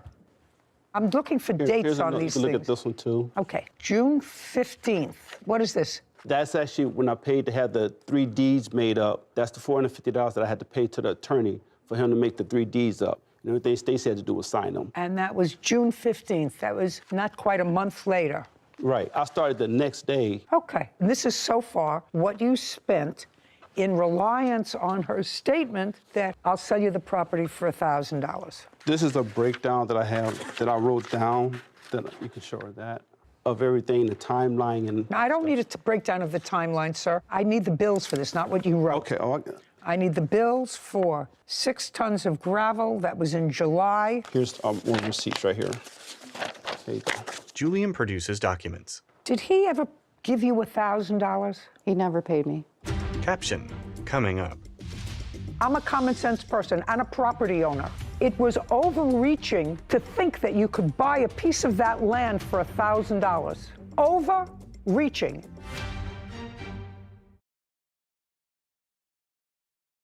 A courthouse. The Judy Justice logo appears. In the courtroom, Julian and Stacy. Julian Hall claims his neighbor, Stacy Benedum, owes for building costs and attorney fees. Stacy is countersuing, claiming Julian was illegally parking on her property. Okay, so far all I have that you paid was $450 for the deeds, $800 for the survey, and gravel to be delivered. I got the gravel in there. I also have the concrete that I had laid, flowers and stuff that I put in. Did he pay part of having the tree stumps removed? We split the cost and the labor of removing the debris of the trees. No, ma'am, What? that's not true. Who wanted the trees removed? I never had a problem with the trees. I like the trees. Don't speak. He wanted the trees cut down so he could have more space. He was already parking underneath the trees with a smaller trailer. just not his truck. He wanted more space, so he came to me and said, hey, what if I split the cost of the cutting of the trees? I said, that's fine, I'll split the cost, that's fine with me. And then I agreed to let him continue to park there as long as there was no tire marks. That's what it was. And then he built this thing. Well, he formalized parking there. Okay. At what point did Miss Benedum tell you that she was not going to sell you the property? This actually started on 4/3 of 18. I'm not interested. I'm interested in the beginning of these texts, where you clearly had discussions, trees were removed. I don't quite understand why she allowed you to remove the trees, and I don't understand the whole transaction. Because it wasn't my choice. Just a second, it was your choice. You wanted to park there. That's what you wanted. But the trees was dying. I don't care if they were dying. I don't care if they were shriveled up. I don't care. You carved out a piece of property. Now, if you carved out a piece of property that belongs to her and you didn't have an appropriate agreement in writing, which it has to be, then I believe, based upon her statement that you acted on, you're entitled to whatever you spent to renovate that property. Do you understand? You're not entitled to the property. No, I understand. You're not entitled to the property. You're entitled to what you spent to renovate the property. So now I want you to tell me, on what date did she tell you that she was not going to sell you the property? That was 7/20 of 21. After I got everything done and called her, and asked her, could she meet me at the bank? She said, no, I'm not selling to you for $1,000. But it goes deeper than that. That's what I'm trying to explain to you. It goes deeper than that, because when it came to the trees, I didn't approach her with the trees. She came to me and said, since the tree was dying, I said, well, I'll go in half with you. At that point, I said, when can I use the property? She said, you can use it as long as you need it. So that's when I started investing all this money into the property. So what? I don't care. She said to you, you can use it as long as you want. Yes, ma'am. Okay. I said nothing permanent. She said, as long as I need it. That's why I invested the gravel. Okay. What I'm telling you, sir, is the purchase and sale of property has to be with a certain formality. If you dealt with an attorney, the attorney would tell you that it had to be in a formality, signed by her, signed by you, the contract that provided for sale, when it took place, what the survey was, whether her bank would agree to let her sell off a piece of the property because you have a mortgage, all of those things. That's why agreements to sell real property, which is land, have to be in accordance with a certain set of rules. This doesn't make it. However, if you relied on her statement in order to improve the property, to make it comfortable for you based upon her text message, I believe that you are entitled, based upon the text message, to what you spent to improve it. But you have to understand, she's not going to let you park there anymore. And I'm okay with that. Just a second. Are you still parking there? No, ma'am. Since when? I would say September of 2022. So you were parked there in July of 21, August of 21, September of 21, October of 21, November of 21, December of 21, January of 22, all the way up to September. You were parking there. This is because we had... Don't give me a because. No, that's either a yes or a no. I was parked there, but we also had a civil case, too. Which he dismissed 2 days before. We had a civil case. She called the police. He called the police on me twice. The question was, when did she tell you she wasn't going to sell you the property? September, when she agreed not to meet me at the bank. That's when she told me she wasn't going to sell. September of 2022? Yes, ma'am. I never knew we were meeting at a bank. Just a second. So I can do better in than that. September of 2022, she advised you. No, I'm sorry, it was August of 2021. Well, show me in August of 2021 that you told him you weren't selling him the property. Here's. Okay, I'll take both, Kevin. Julian and Stacy hand documents to Kevin. Thank you. He brings them to Judy, who reviews them. And this was after she agreed. Shh. Okay. I'm just looking for the date on this. Yeah, there's not a date on there, I'm sorry, but that was after May 18th of 2021. That was maybe July or August of 2021 when I told him, since he didn't meet all the requirements, that I no longer want to sell What it. requirements? He never met the requirements of paying me the money or getting the land appraised. The only thing he didn't do that my mortgage required is the appraisal. Ma'am, that wasn't true, because I did everything that the city of Akron told me to do, who deal with this on a regular.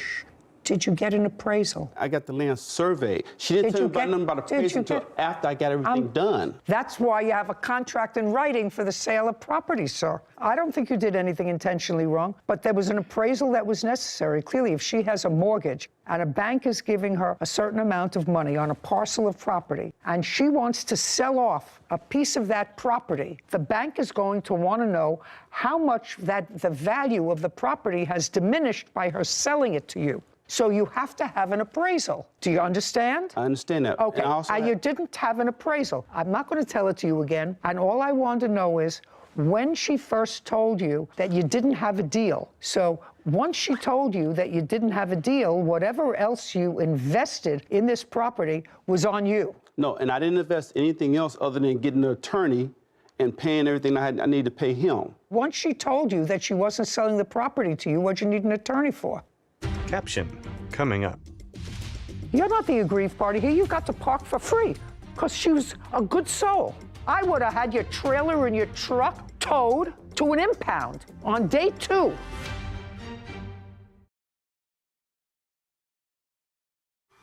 A courthouse. The Judy Justice logo appears. In the courtroom, Julian and Stacy. Julian Hall has accused his neighbor, Stacy Benedum, of breaking their agreement. Stacy claims there was never an agreement and is countersuing for parking fees. Once she told you that she wasn't selling the property to you, what'd you need an attorney for? Because I had already had an investment after she said she was going to sell it to me. Once the attorney got involved, he told me to dismiss the case. Then after that, like 3 days later, I moved off the property. Just a minute. So who brought a civil case? I did. When? Last year of 21. And what happened with that case? It was dismissed. What did you bring a case against her for? For breach of contract. It was dismissed because there was no contract. Your Honor, can I say something? What? He made all these improvements in 2018 before we ever discussed selling the property. You mean he put the gravel in? Yeah. Well, how could he put the gravel in over trees? The trees were cut down in 2018. Is that right, sir? Hey, that's correct. The trees yes, that were cut down in 2018, well before this. Yes. So you did use it. You used it for how many years? You used it 18, 19, 20, and 21. You used it. You used it. You had value from it. You had value from somebody else's property. You used her property for you to park on. You can't. I wouldn't have done none of this if she would have told me no. Every move that I made, I asked her first. I got it in text message. I asked her, can I do this? Can I do this?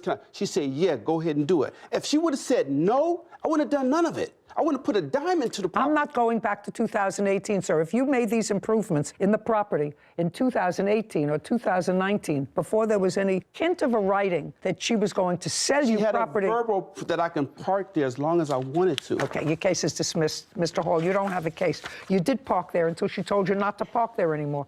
And you had the benefit of parking there for at least 3 years. I got money invested that she told me you that had I the can benefit do it. of parking your things there for at least 3 years. Are they gone now? His truck and trailer are, but the gravel's still there, and we have to clean up, get rid of that stuff. It was a huge mistake, so you're going to have to take care of that yourself.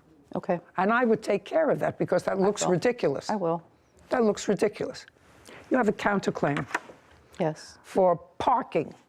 Forget it. But listen, I told him he couldn't park there back in May of 2021. He continued to park there till... So you should have been more vigilant. My attorney didn't notify him till May of this year, of 2022, that if he continues to park there, we'll charge him $75 a day.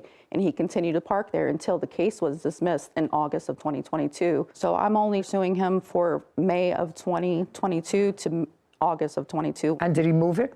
He did. Okay. You still living there? Yes. Do you talk to him? No. Had you talked to him previously? Yeah. We had a good relationship. I'm a common sense person and a property owner. It was overreaching to think that you could buy a piece of that land for $1,000.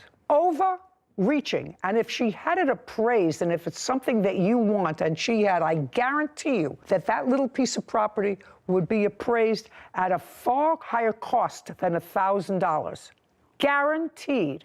And I guarantee you that her bank would say, you can't let him buy that piece of property for $1,000. How much of a mortgage are you carrying? $76,000. Not going to let her sell off that piece of property. You had the benefit of that piece of property for several years. I have to tell you that I really think that it's much nicer to look at plain grass than it is to look at a trailer and a truck. from her backyard. Your Honor, I wouldn't have done none of it. You would have said do it. Do you know what your attorney said to you? I can't help you.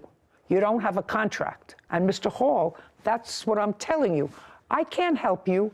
You don't have a contract. And from what I know now, this all started in 2018 before there was any discussion of buying the property that you can prove to me. Because the thing that you gave me was in 2021. I have to tell you, you never had a problem because she was a good neighbor.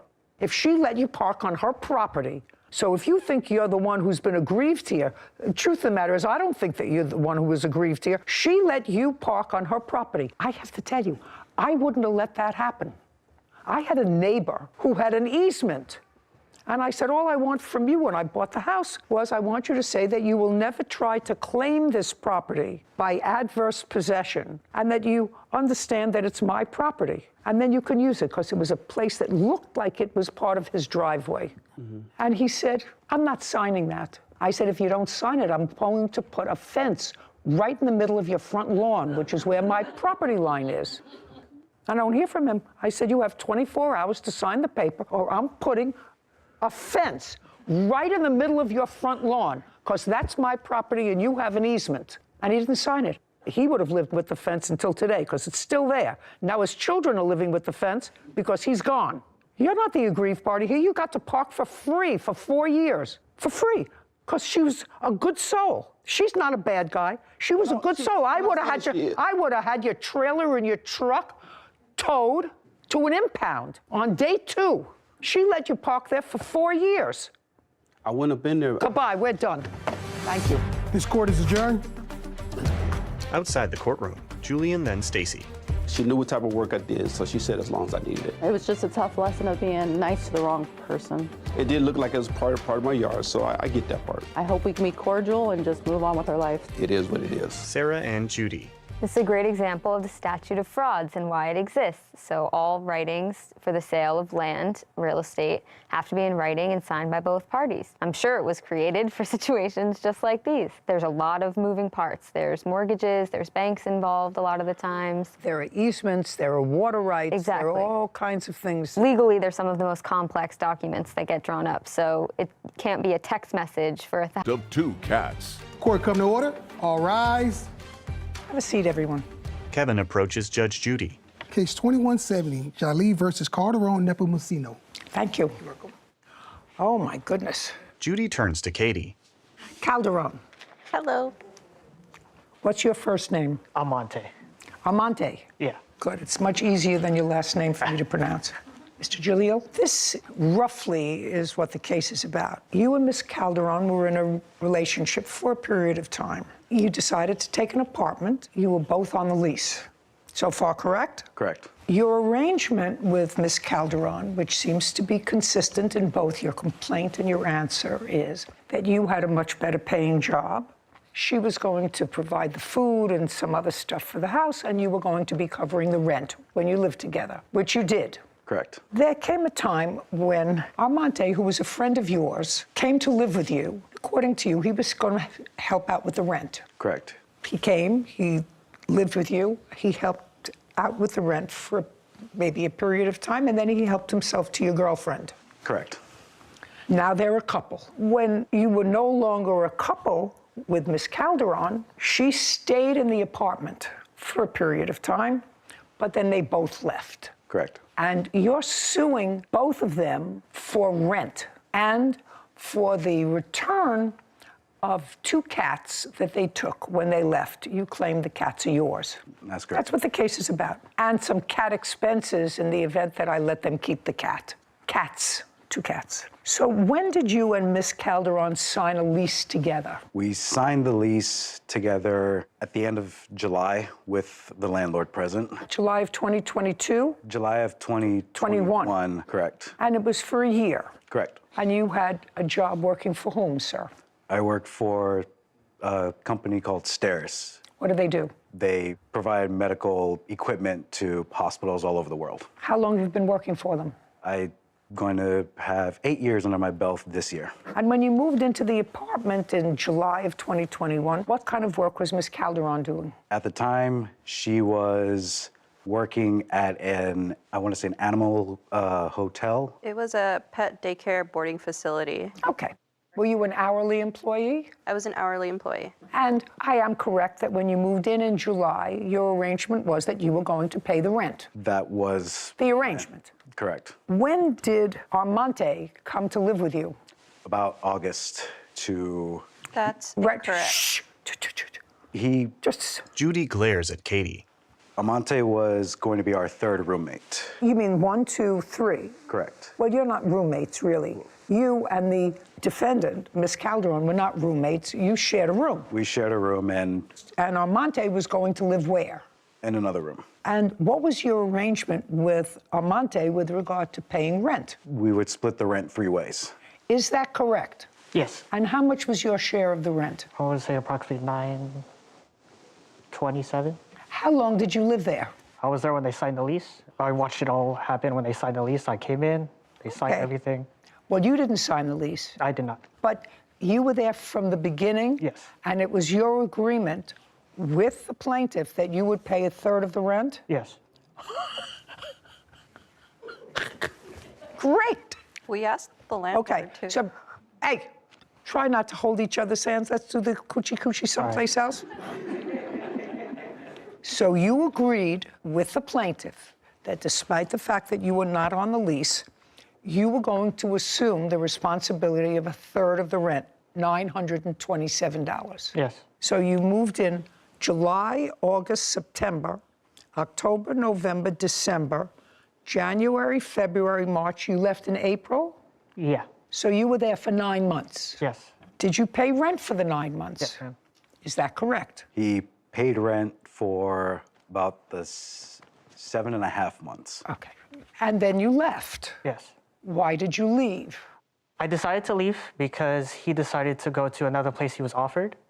What do you mean he decided to go to another place that was... got a place from his grandparents in another city. So I couldn't hold down the rent with her, so I decided to leave to save money and go back to my parents' house. Now, Mr. Jalil, you see, you don't make up a story like that, like he just told me. A lot of that has the ring of truth to it. Where are you living now? My grandparents' house in an in-law unit. So when did you tell them that you were going to a different place? In March. When did you leave? I left in July. Did you let him know that you were staying until the end of the lease? I what? I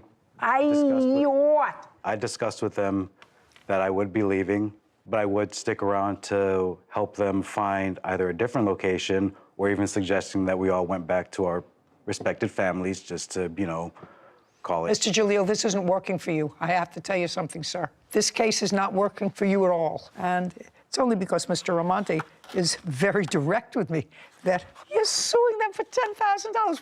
Where does that come from in your mind? Your agreement with her was you were going to pay the rent. You were never out of pocket. Your agreement was you were going to pay the rent.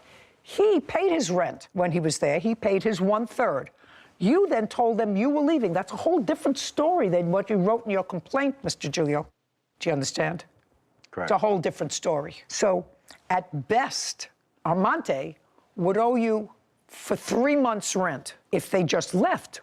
But you told them that you were leaving. Now, when did you find out that they were a couple? I found out at the end of April. Were you all living together? Yes. So you just had 2 months left to the lease. So he was paying you, he paid you in March, you had May, June, you signed the lease in July, so it was over at the end of June, June 30th. It would have been over at the end of July, Your Honor. Well, she doesn't owe you any money for rent. At most, he owes you 2 months' rent. Tell me why you left. My job doesn't pay that well, so I decided to go back to my parents' house. When you took this apartment, this expensive apartment that was almost $3,000 a month rent, had you had a discussion with Armante about moving in with you before? Yes. Okay. Mr. Jalil, I'm reading your complaint because something wasn't registering right with me. You say you moved into the apartment together in August of 2021. Then you go through a whole bunch of stuff about a cat and then another adopted cat. You said in October we adopted a second cat. Around this same time, a third roommate moved in to shoulder some of the rent. Well, that's not true. He moved in right at the beginning. And that was... That was what? That was A mistake. That was a mistake. Okay, but Armante acknowledges that he agreed right at the beginning. He volunteered the fact that he was there at the lease signing because it was agreed at the lease signing that he was going to pay a third of the rent. So, sir, you owe him rent as long as you show me that you've paid the rent. You moved out in July, Yes. and you paid your rent through July, or were you evicted? No, I paid my rent in July. Through July? Yes. Okay. 1854. Armante, you owe him $1,854. That's for 2 months' rent. Got it? Okay. I'm not subtracting anything because you stole his girlfriend. That's fair. Caption, coming up. What were you requesting when you filed your small claims case? Either the return of both cats or $5,000. That's not happening for you, Mr. Jalil. And later today. There were restrictions put on the space. No. You have to pay attention. Okay. Sir, because what I'm suggesting is really in your favor. Oh, okay. Let me. Okay.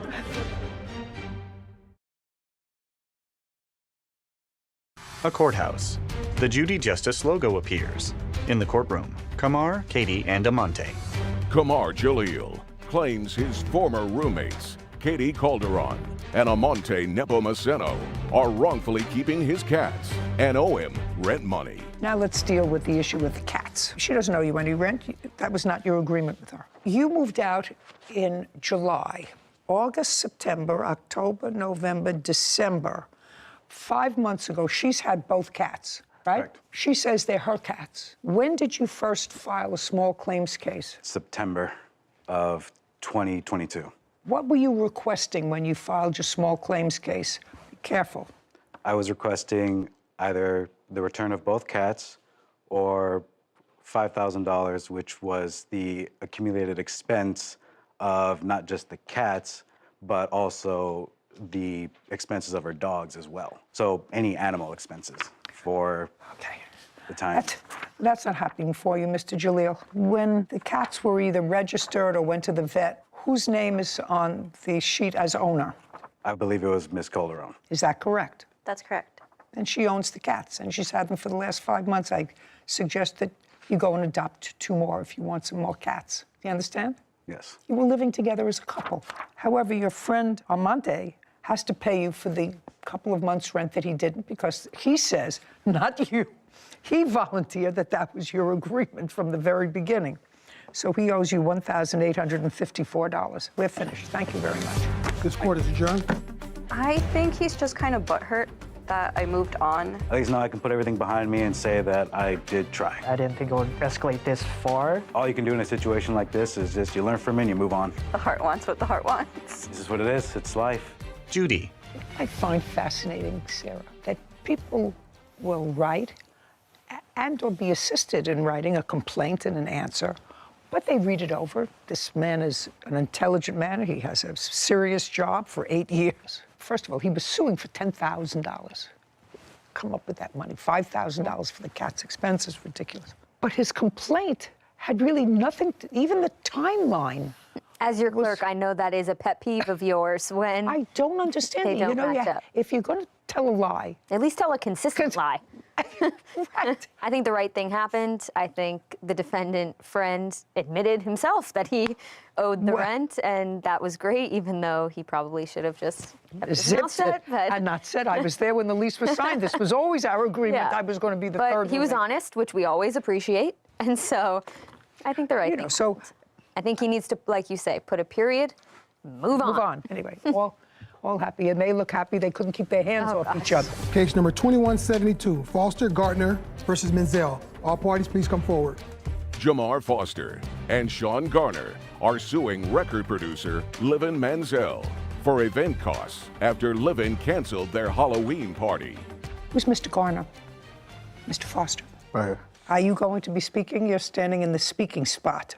Yes, ma'am. Okay, great. According to what I read, the defendant rents a music studio. Is that correct? I rent a facility in which I own a music studio. You rent in someone else's building. Yes. And you're recording people.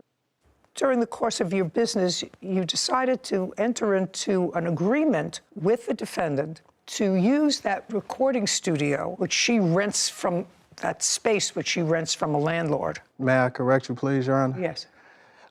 She actually is a facility that has multiple units in it. She runs a studio, and then there's other event space inside of that same facility. Okay, give me an idea of how large the space is. I believe we were quoted something like 5,800 square feet. And so you have a music studio, and around it is other open space. Yes. You decided to go into some sort of a business with her. You wanted to run events. Yes, ma'am. Social events, nothing to do with the music studio. Absolutely not. Is that correct? Yes. And according to you, you gave her $6,000. Yes, ma'am. Sort of front money to start using that space. Yes, ma'am. Subsequent to giving her the money, according to you, there were restrictions put on the space, on the number of people you could have, the kind of parties you could have, et cetera. No, absolutely. I apologize. Well, you have to pay attention, okay, sir, because what I'm suggesting is really in your favor. Oh, okay. Let me. Okay. So, is really in your favor, so you have to think. Okay. Subsequent to giving her, that means after giving her the money, restrictions were put on the kinds of events and the number of people you could have in the space. Is that true or not true? That is absolutely true. No, that's not. I'll get to you in a second. Okay. And you want your $6,000 back. Yes, ma'am. And that's what it's about. The defendant does not deny that you gave her $6,000. And then I'm going to hear what her defense is. So I want you to tell me when, for the first time, did you have a discussion with the defendant about going into this business venture where you would front the money and whatever events you would have there, you would reap the benefit, the financial benefit from that. When did you have that discussion with her? Okay, so we met living at the end of August of 2022. We actually signed the agreement pretty fast. We signed the contract agreement on September 1st. May I see the agreement? Yes, ma'am. There was no agreement signed, so I don't know how it could be signed. She keeps arguing that. Just a second. Could you be quiet? Yes, ma'am. Jamar hands the document to Kevin, who brings it to Judy. She reviews it. So in your hands. Shh. What's... That's the studio that she runs? Sarah, you have to sort of explain it, because I don't see signatures. You know, I'm used to looking at contracts where people sign things. But I know you can sign things by DocuSign now. Your signature isn't on here. Yes, ma'am. And... That looks like a signature from a DocuSign or some sort of online. Okay. Is that you? This was a proposal that I did. I do not even own it yet as a DBA. Just a second. It's getting better. Don't say anything. This is your proposal. Now I'm going to read it. Okay. And your masterpiece management. Yes, ma'am. Okay. Well, so this is sort of easy. You prepared this proposal. Speak. Yes, after. Just a second. Okay. You Yes, prepared this proposal. Yes, ma'am. And as a result of this proposal, you received and deposited $6,000. Yes. Yes. Well, then you have a binding contract. Okay? So that's what I'm telling you. You have a binding contract. And there is nothing in this contract that limits the kinds of events or the number of people or anything else with regard to this space. All it says is business activities, event planning, and event rentals. Nothing else. And this is your proposal, so the terms of it are construed if there's any material question, since you prepared the agreement, which became a contract once you accepted their $6,000. I view the terms of the agreement most harshly against you because you prepared the document. And it says, this agreement cannot be amended without the written consent of all parties. Yes. Yes. So signed the agreement, you got the money, and then at some point, according to them and according to you, you made certain limitations on the kinds of events, the numbers of people, et cetera. That is... Now that happened, according to you, because you do not own that space, you rent that space, and there was a problem with the first party that they threw. Correct. Come on, we're not talking about Gone with the Wind here. We're not talking about a 6-volume masterpiece. We're talking about a yes or a no. Caption, coming up. Based upon this proposal, they gave you $6,000, which you deposited into your bank account. That means a contract was created. That's the agreement. I'm telling you, that's the law.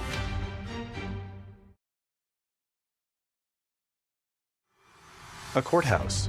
The Judy Justice logo appears. In the courtroom, Jamar, Sean, and Livin. Jamar Foster and Sean Garner claim record producer Livin Manziel broke their agreement by canceling their event. Livin is countersuing for the costs of a recording session. Okay, there was a party that got out of hand. Yes, ma'am. Okay, and after that party that got out of hand, too many people or whatever it was, your landlord complained. Yes. Okay, and it was after that that you told your two partners that the... We are not partners. Yeah, according to this, you are. We didn't finalize the agreement. This is a finalized agreement, madam. I just said to you, I want you to pay attention. This is your proposal. Based upon this proposal, they gave you $6,000, which you deposited into your bank account. That means a contract was created. Pop, that's the agreement. I'm telling you, that's the law. Okay. You prepared the proposal, you signed it, they said, okay, and they fulfilled their part of the agreement by giving you $6,000, which you accepted. Got it? Got it?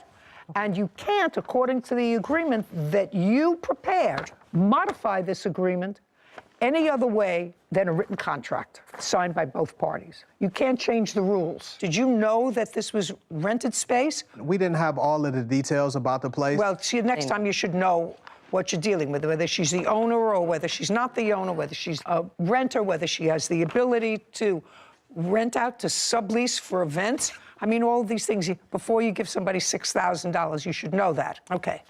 And you had one event at the space? No, we actually didn't get an opportunity to throw any events at the space at all. The event that you were speaking of, she had partnered with another group of promoters and individuals to throw that party. So you didn't have anything to do with that? What was it, a Halloween party or something? It was a Halloween party, but that wasn't with you? No, that wasn't. Is that correct?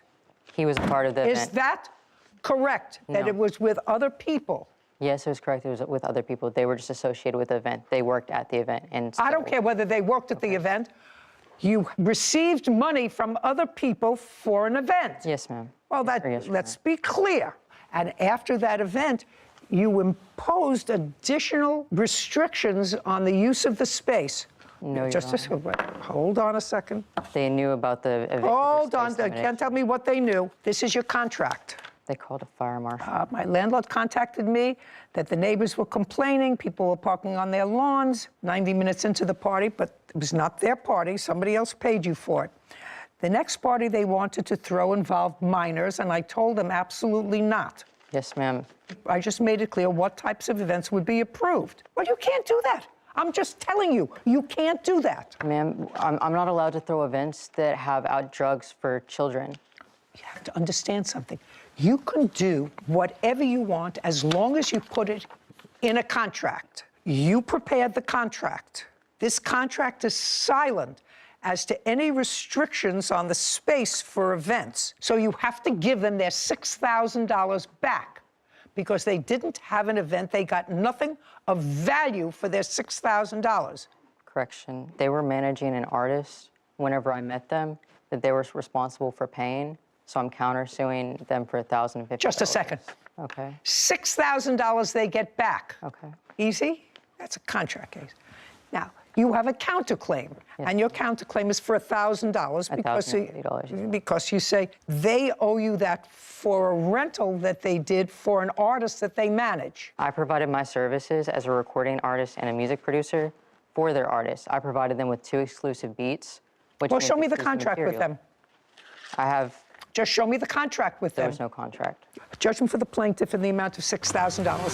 Counterclaim dismissed. We're done. Thank you very This court much. is adjourned. I was just trying to have a proposal, not a finalized agreement. Well, I appreciate us getting some type of justice out of the situation. They came in wanting to do multiple things, and I was excited for my small business. We tried as much as we could to help out and make sure that we increase the revenue streams inside of that business. They're actually going to be hosting hookahs with children at your event in your space. I'm not comfortable with that. To ever associate us with any type of drug use or abuse, especially involving children, that was just an inaccurate claim. I think it's better just to part ways. Move over to bigger and better things. Sarah, I was going to tell you I had the invitation, per se, for the event for Halloween that they had put together. So they put a lot of time and effort into planning the party. It seemed very legitimate. There was notes about security. There was notes about no alcohol, food and drink will be provided. So I could tell that they had put in a lot of effort to hosting this event.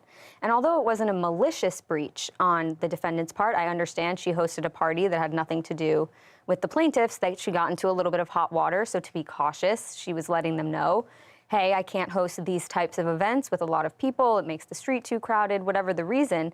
However, I disagree with you because I would have given them the full $10,000 that they were asking because although not a malicious breach, and I understand her... Are suing their neighbor, Scott Elam, for the cost of a baby macaw bird. Court come to order. All rise. Judge Judy enters. Have a seat, please. Kevin approaches. Hello, Judge. Hello, Kevin. Case 2194, Franchini Nunez versus Ellen. Thank you. You're welcome. Miss Nunez? Yes. Your husband? Yes, ma'am. You and Mr. Allen? Elam, Your Honor. Elam are neighbors. Yes, ma'am. And you have backyards that are joined, separated only by a fence. Yes, ma'am. What kind of fence? It looks plastic. I'm not sure. Who has a picture of the fence? Scott hands a document to Kevin. And you each have, as would happen, dogs, same breed. No, ma'am. What do you have? I have a Shetland sheepdog and a Dutch shepherd, ma'am. And what do you have? I have shepherd mixes. How many dogs? 2, Your Honor. And you have 2? Yes, ma'am. This is what the case is about. This is the fence. It's not a chain link fence. It's either a wooden or a plastic fence. And you can see that underneath this fence, there's a board here where I assume there's a hole because the dogs dig holes to get to each other. Is that a fair statement? Yes, Your Honor. Fair statement? Yes, ma'am. Okay, good. Case is about an incident that occurred. You've been neighbors for a while, and you have had this dog digging also for a while. Also correct? Yes, the defendant's dog. Okay.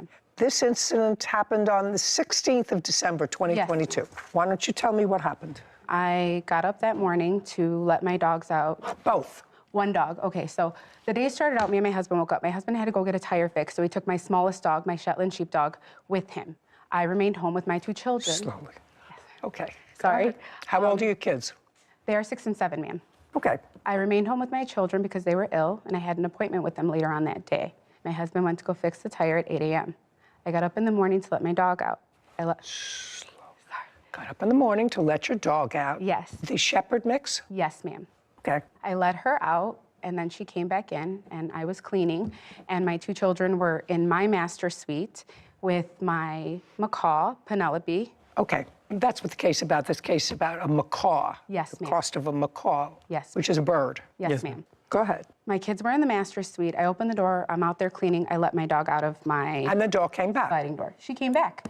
Well, then she stayed by the door. Now, none of my windows have curtains, so I can... Just a second. So that, but she stayed by the door, but she was inside? She came back inside. I shut the door. This was 20 minutes went by. She's by the door. She's crying.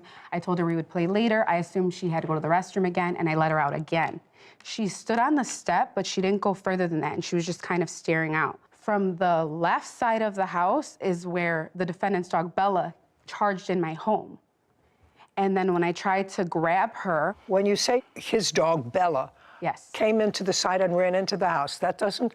Somehow, if the dog, Bella, came out and your dog was on the step, it would seem to me it would stop on the step at first to sniff, play with your dog if your dog is sitting outside. I mean, I have dogs.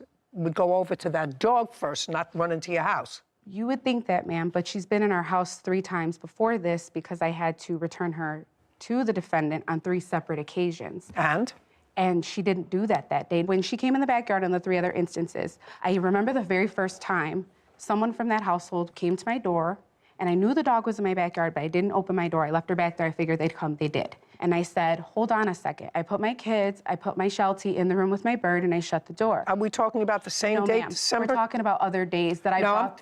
Okay, let's not go on tributaries. Yes, ma'am. What's your dog's name? Lucy. Lucy. So the dog just went straight into your house. And what did Lucy do? Lucy charged after her and tried to attack her. Okay, so the dog has been in your house before. Have there been incidents with the 2 dogs? No, ma'am. The defendant's dog is submissive to my dog. So the only time I brought the dog in my home was when I shut all the doors to all my bedrooms someone from the defendant's home came. I opened up the front door, brought her in, and she went straight out because there was nowhere else for her to go. Okay, so it's your dog that is Lucy is the more aggressive dog. Lucy's never been aggressive with her. I believe that Lucy was aggressive with her that day because of the way she came in the house. When you say Lucy was aggressive, what did she do? She started growling at her, and she started... In the house? Yes. Now they're in the house. Put a period there. We have the two dogs in your house. Yes. And they are growling at each other. So that's not a happy picture because they're big dogs. Yes. Now let's get to the bird. You purchased a macaw. Yes, ma'am. You have a photograph of what they look like? Yes. When did you purchase the macaw? I purchased her with payments over time. I completed the purchase at the end of September 30th. This is the macaw. Yes, ma'am. That's my A parrot. Yes, ma'am. In December, how old was she? She was going to be 8 months. And how much did you pay for her? I paid $4,320.08 for Penelope. Okay, can I see the bill? Absolutely, ma'am. Her birth certificate along She's with beautiful. all of the... Pretty bird. Thank you, ma'am. Patricia weeps. Caption, coming up. She bolted in my master's suite where my kids were. Lucy? No, Bella. Bella. Bella did. And I went in there, like, I heard my kids screaming, Bella is killing Penelope. And later today. Is there something wrong with your mind? No. Did you just say to me, am I crazy? Did he say he owed back child support? Yes. To her? Yes.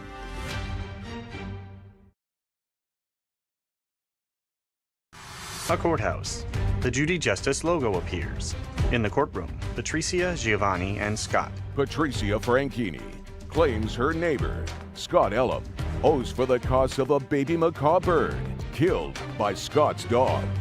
Tell me what got you interested in the macaw. Earlier this year, full disclosure, ma'am, ended up in the hospital very sick for 2 weeks, and I was going through a lot, and I started volunteering at the bird store down by my home, and I really liked the Hans macaw because my grandma had one when she was younger. Slowly. Yes, ma'am. And so I spent a lot of time bonding with the birds there, and my husband and I thought it would be good and therapeutic for me, given what I had been going through. Okay, now the two dogs are in your house, sort of fighting with each other. They did not fight, ma'am. I did not allow Well, them to. growling. Yes, ma'am. Growling at each other. And tell me what happened with Bella and the macaw.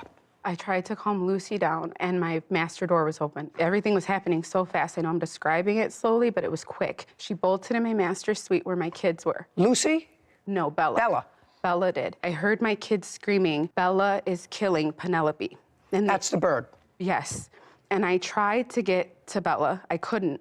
My dog was standing in between us. And while I was with the two dogs, then my son thought, oh, I'm gonna go get her. And that's when Bella kind of snapped at him and she scratched him. And so then I couldn't get her. I couldn't, she literally was like chewing her up and like dropping her and like biting her again, you know?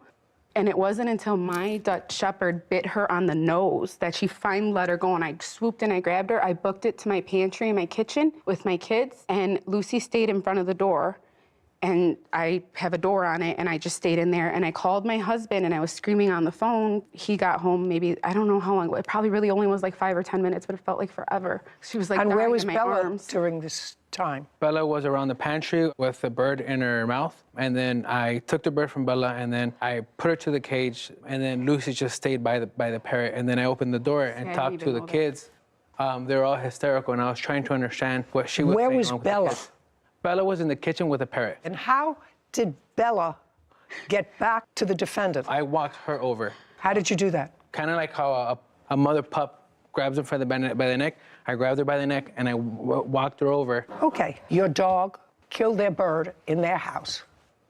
And? Your Honor, the hole that allowed Bella to get into their backyard was primarily dug by their dog over the course of many, many months. And? I continued to repair my side of the fence. Their dog continued to dig the hole, destroyed wood that I had put there. The dog got through. In that story, it's sad, but that's not the story that he gave to my wife when he came pounding on my door. Well, you can't tell me what he said to your wife, sir. Okay, that's fair, Your Honor. I can tell you what he said to me. I called him. You can tell me what he said to you. Instantly? Just you have to understand, he wasn't home when your dog got into the house. He came home at the end of the episode. Do you understand that? I understand that. Okay. Understanding that, You can tell me your version of what he said to you. What they both said to me, I've had conversations with the both of them since this has happened. Okay. The story has changed 2 or 3 times. First, it was she was doing something in the backyard and Bella just came charging in and basically knocked her out of the way, got inside. The first story was, I assumed the entire time that he was home because when he was talking to me over the phone. I don't care what you assumed. He wasn't home when it started. Your problem, sir, is, first of all, you were aware of the hole. I don't care who dug it. You were aware of it. And it's not the first time that the dog has gone onto their property. Has their dog got onto your property? No, because I fixed my side of it. I take care so of the my answer house. the answer is no. Correct. Who do you live in your house with? My wife and my children. How old are your children?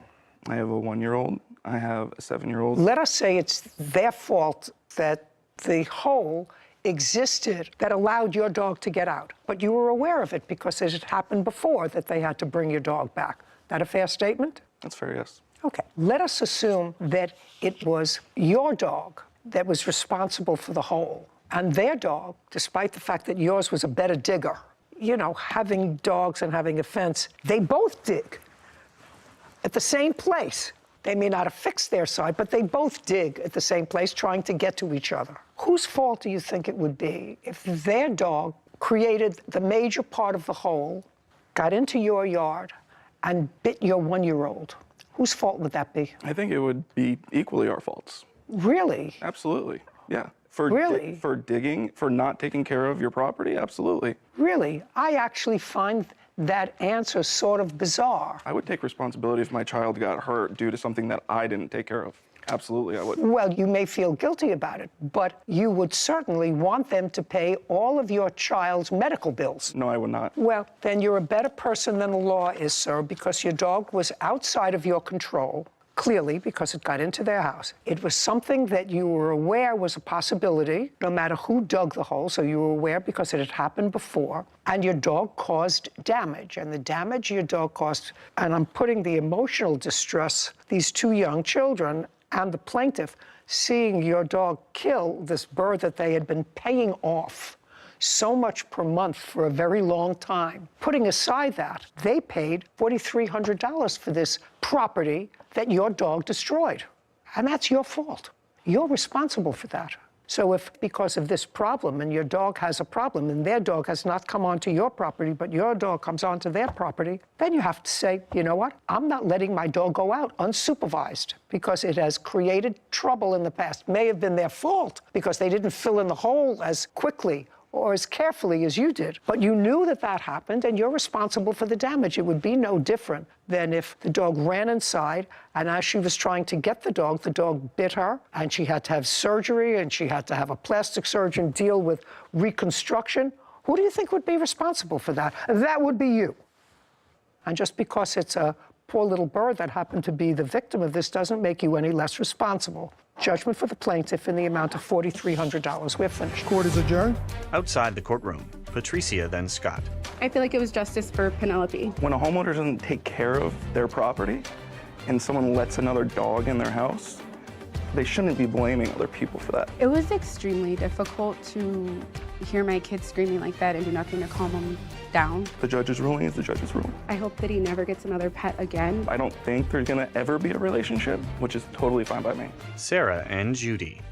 One of the most interesting things about that case is I don't think that the defendant's dog, Bella, was a quote-unquote aggressive dog. But I didn't get a hint that the other dog was even aggressive, even by the fact that the husband was able to walk her back by the scruff of the neck. If that was an aggressive dog, they would just turn right around and give you a nice little snap. So that says to me that although the dog didn't obviously do it on purpose, what are you going to do? But you're responsible as a defendant. You let your dog out. It's a act that's happened more than once. You were on notice. Dog is out of your control. You're responsible. That's the bottom line. Case 2202, Young versus Buchanan. All parties, please come forward. Essie Young is suing her granddaughter's father, Keith Buchanan, for an unpaid loan she gave him for a car. Judy. Miss Young, the defendant is married to your daughter? No. He is the father of your grandchild? Yes. Do he and your daughter live together? No. Where does your daughter live? In Maple Shade. Were they ever married? No. They have one child? Yes. Who's 12? Yes. Did you live together with Miss Young's daughter? Well, at one point, she lived with me in Maple Shade. How long ago? This was 2010, 2011. You mean when your daughter was a baby? Yes. How long have you had custody of your granddaughter? 11 years. My daughter never stayed with him. I don't know that. He says she did. Yeah, but she did. Caption, coming up. So she got that money that he owed her for child support, for taking care of his daughter, and he wrote that off of the loan. Is that what you're telling me? Yes.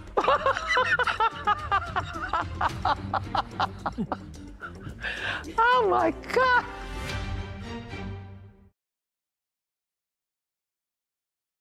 A courthouse. The Judy Justice logo appears. In the courtroom, Essie and Keith. Essie Young claims her granddaughter's father, Keith Buchanan, refuses to pay back a loan she gave him for a car. This is a very simple case, because I don't have to get into the history of why you have custody of your granddaughter. Yes. Mr. Buchanan, according to you, asked you for a loan to buy a car. Yes. When was that? Before he got it, he was calling every day. Did you maintain a relationship with him? Yes and no. Would he visit his daughter? No. Ever? Once in a blue moon. Okay. I usually have to take my granddaughter to see him. Okay. It was sort of odd to me if he was never married to your daughter, so they didn't have a formalized relationship. They don't live together now. Why would you loan him? I know that you did. Mm-hmm. Why would you loan him money? My granddaughter. Except you're a very nice person. My granddaughter asked me to. She said, "Grandma, would you please help my dad?" I told her I really don't want to. And she said, "Could you please do it for me?" Oh, And different then- story. Yes, and then I said, okay. Okay, so you discussed with your daughter during one of these visits that you needed money to buy a car? No, never did. You never did? No. Who is this person? That's my wife. Does she work? Yes. Do you work? Yes. Well, why would you ask your daughter's grandmother, who takes care of her, who's always taken care of her? You don't, neither does her mother. Why would you not ask your wife's family? You both work, take out a loan. Why would you go to her and ask her for money? But it was a situation that happened and I lost my previous car. I contacted Essie, I talked to Essie. No, I'm asking you why you would ask her. What would prompt you to call her? Doesn't she have parents? Yes, you do. I did that, and at the time they couldn't help. So you went to her parents first? I went to her family first. They said they can't help at the time. So Mrs. Young was my last resource, which I didn't want to use, but at the time I had to use it because I had no other choice. I had to hurry up and get a vehicle. Well, why didn't you take out a loan? Actually, I couldn't. What do you mean you couldn't? Because my credit's not all that great. I tried to take out loans. I tried to go. Does your wife have a car? Yes, she has a car. Okay, why don't you use her car? She worked. I work an hour and a half away from home, and she worked too, and we worked around the same time. How much money did you borrow from her? $2,000. How much did you give back? $912. $912. Show me. Keith hands documents to Kevin, who brings them to Judy. On page 4, May 5th, 2022, she got $912. From what? From my taxes. And we agreed on once I filed my taxes, I would give her $2,000 for my taxes. She got $912 from them, that same taxes, because I owed backup child support. So she got on top of my regular payment for child support plus $912. What? Is there something wrong with your mind? No. Did you just say to me, am I crazy? Did he say he owed back child support? Yes. And so she got that money that he owed her for child support, for taking care of his daughter, and he wrote that off of the loan. Is that what you're telling me? Yes.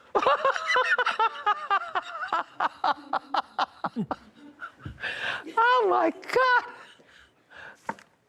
That's the dumbest thing I ever heard. Well, I know not it is. ever. I should take that back. It's the dumbest thing I've heard today. Sarah nods. If you owed her back child support, how much did you owe her? I only owed her $900. In back child support? Yes. Okay. That I fully forgot. Just a second. You owed her that money. In addition to owing her that money, you owed her $2,000. Do you understand that? So you owed her $900 plus $2,000. Are you not following me? Am I getting something wrong here? I'm with you. Are you following that? That's either a yes or a no. No, I'm not. Okay, well, I'm going to repeat it again. What you said was they took money out of your taxes for back child support, $900. So that means you paid her $900 of the $2,000. That's what your argument is. Yes. Am I getting that? Yes. You already owed her the $900. I had no awareness that I owed her $900. When I found out that $900 got taken out the taxes, I had no tax coming back. I was like, look, you got $900. You're going to have to give me time. And that's when it went south. Oh, you got $900 that I owed you anyway. Now I need more time. Oh, my God. How is your granddaughter in school? She do okay? Yes, she does well. okay? Yes. Okay. Either his math skills or his moral skills are somehow lacking. It's the moral. Judgment for the plaintiff in the amount of $2,000. We're finished. Thank you very much. This court is adjourned. Outside the courtroom, Essie then Keith.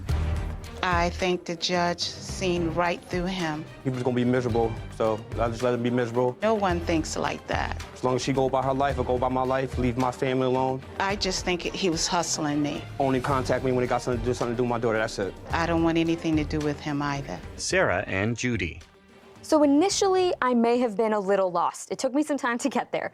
But I thought that what the defendant was saying was that he was expecting $2,000. This is your guy Charlie here. So today we will gonna play Counter-Strike 1.6 and the map I have selected is Rio 1 CS Rio. Okay, I don't know you are familiar to it, but it's kind of new to me and I had played for the first time. So let's go, guys. Let's see how's it. So I'm also playing it for the first time, and if you are guys new here, so don't forget to like and subscribe my channel. Okay, if you already know me, so don't forget to like. Okay guys, so let's go. We're gonna start this now, and here I spotted one enemy down.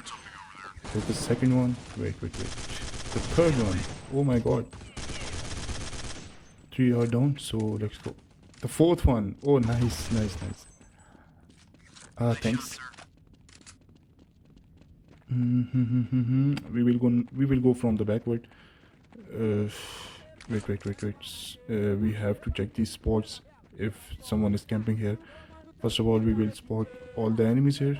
We're gonna check all the house, and then we will pick up the hostages. Okay, so pick them 1, 2, and the third one is stuck. I think I have tried to rescue him, but I can't. I think he's stuck there. So let's go. There it is. Wait. Down. One left. Wait. He's probably in our area. I think so. Oh, he's not here. Or probably here. Here it is. Woo! Wow. Okay guys, let's do it again. Wait. This is my favorite pistol of all time, guys. Seriously. Wait. One down. We will gonna rotate from the second side. Wait. We'll go to angle. Yeah. Yes. This one. Oh, wait. Oh, let's go. Let's go from this side. Wait. Here it is. No one here? Oh. Probably here. Nope. No one here. Okay guys, upstairs. Wait. Oh, no one. Okay, leave. No one here, guys. Yeah, here. Down. Strong aim. There is always one left. Always. Here it is. Bye. Woo! Great, guys. It's fun, really. This map is really awesome. I like it. At first, I always got 2 of the enemies right here at this place. At the second one, and we will move from the front. Wait, here's the third one. This one is straight from that place. Wait. Here will be no one here. Here. The third one. Wait. Maybe in upstairs. Nope. Okay, we will gonna pick them and move them to the safe zone. Probably. Go, guys, go. Probably the blood on the wall. Thanks. Nice shot. Wait. Here it is. Where's the last one? Always camping. Here it is. Wait. Yeah. Bro, seriously? Why are you firing? He should be here. Wait, we're gonna find him. No one? Oh. Okay, the third. Oh, so fast, man. Something over here. Here it is. Guys, this is really fun, to be very honest. Okay, 2 left. Nope. Yogi, wait. We are coming, bro. Might be here. No, empty. Okay, guys, leave. Go. He finished all of our teammates except 3 of us. Here it is. Here he is. And where's the last one? Here. Oh, I missed it. But George not. Okay, guys, again with the Desert Eagle. So let's go. Wait, we will gonna find one of them. Here. The first one. Headshot. Woo! Shotgun. Wait. 3 down, man. Seriously? This map is really fun, guys. Wait.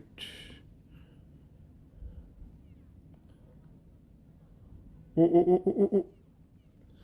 Downstairs. There are some. Here. We are skipping, bro. Get the hell out of here, man. Let's go. Oh, sorry. I thought it was an enemy. Oh, there it is. I told you guys they are camping here all the time. And here he is, and we won. Let's go. Hi, how are you? Okay, guys. Let's play it again. Where he is. The first one always came from this door. So, but not this time. We will go from the front. Okay.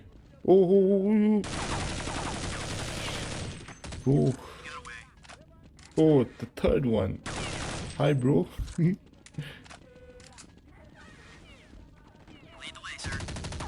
Should be camping here. Nope. Not this time. Oh, right. Oh. He escaped. I missed it. I got it. I gained maximum kills all the time. It's simple, common. Here he is. Hi. Where are you going, bro? For the camping? He was going in our area for the camping. Where's the other one? Wow. We won. Easy peasy. Woo. Okay. Let's get helmet and let's go. Wow. On the front, headshot.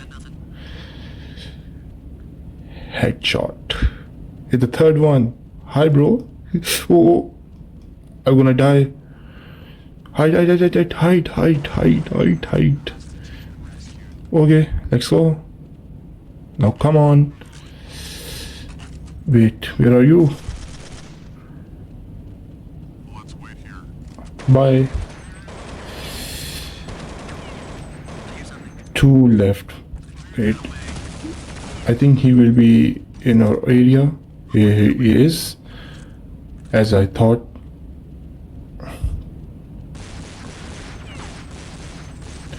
Let's get the helmet and let's go. We will go from this place this time. So he is here. Oh, one man, one shot. Probably not the AK-47, but my favorite pistol. Oh, bro, seriously? Sniping inside the home? Oh, probably here, camping. I got you, bro. One left. Okay, Sean, where you are? Wait, here he is. When?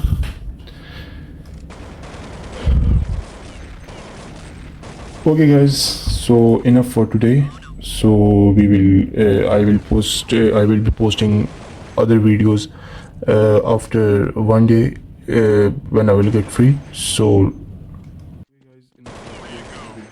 other videos as well, especially PUBG and GTA 5, and you will gonna get a lot of gameplays and you will gonna have a lot of fun. So guys, don't forget to like and subscribe if you are new here, and if you already know me, so don't forget to like. So stay tuned for the upcoming content. Bye guys, see you later.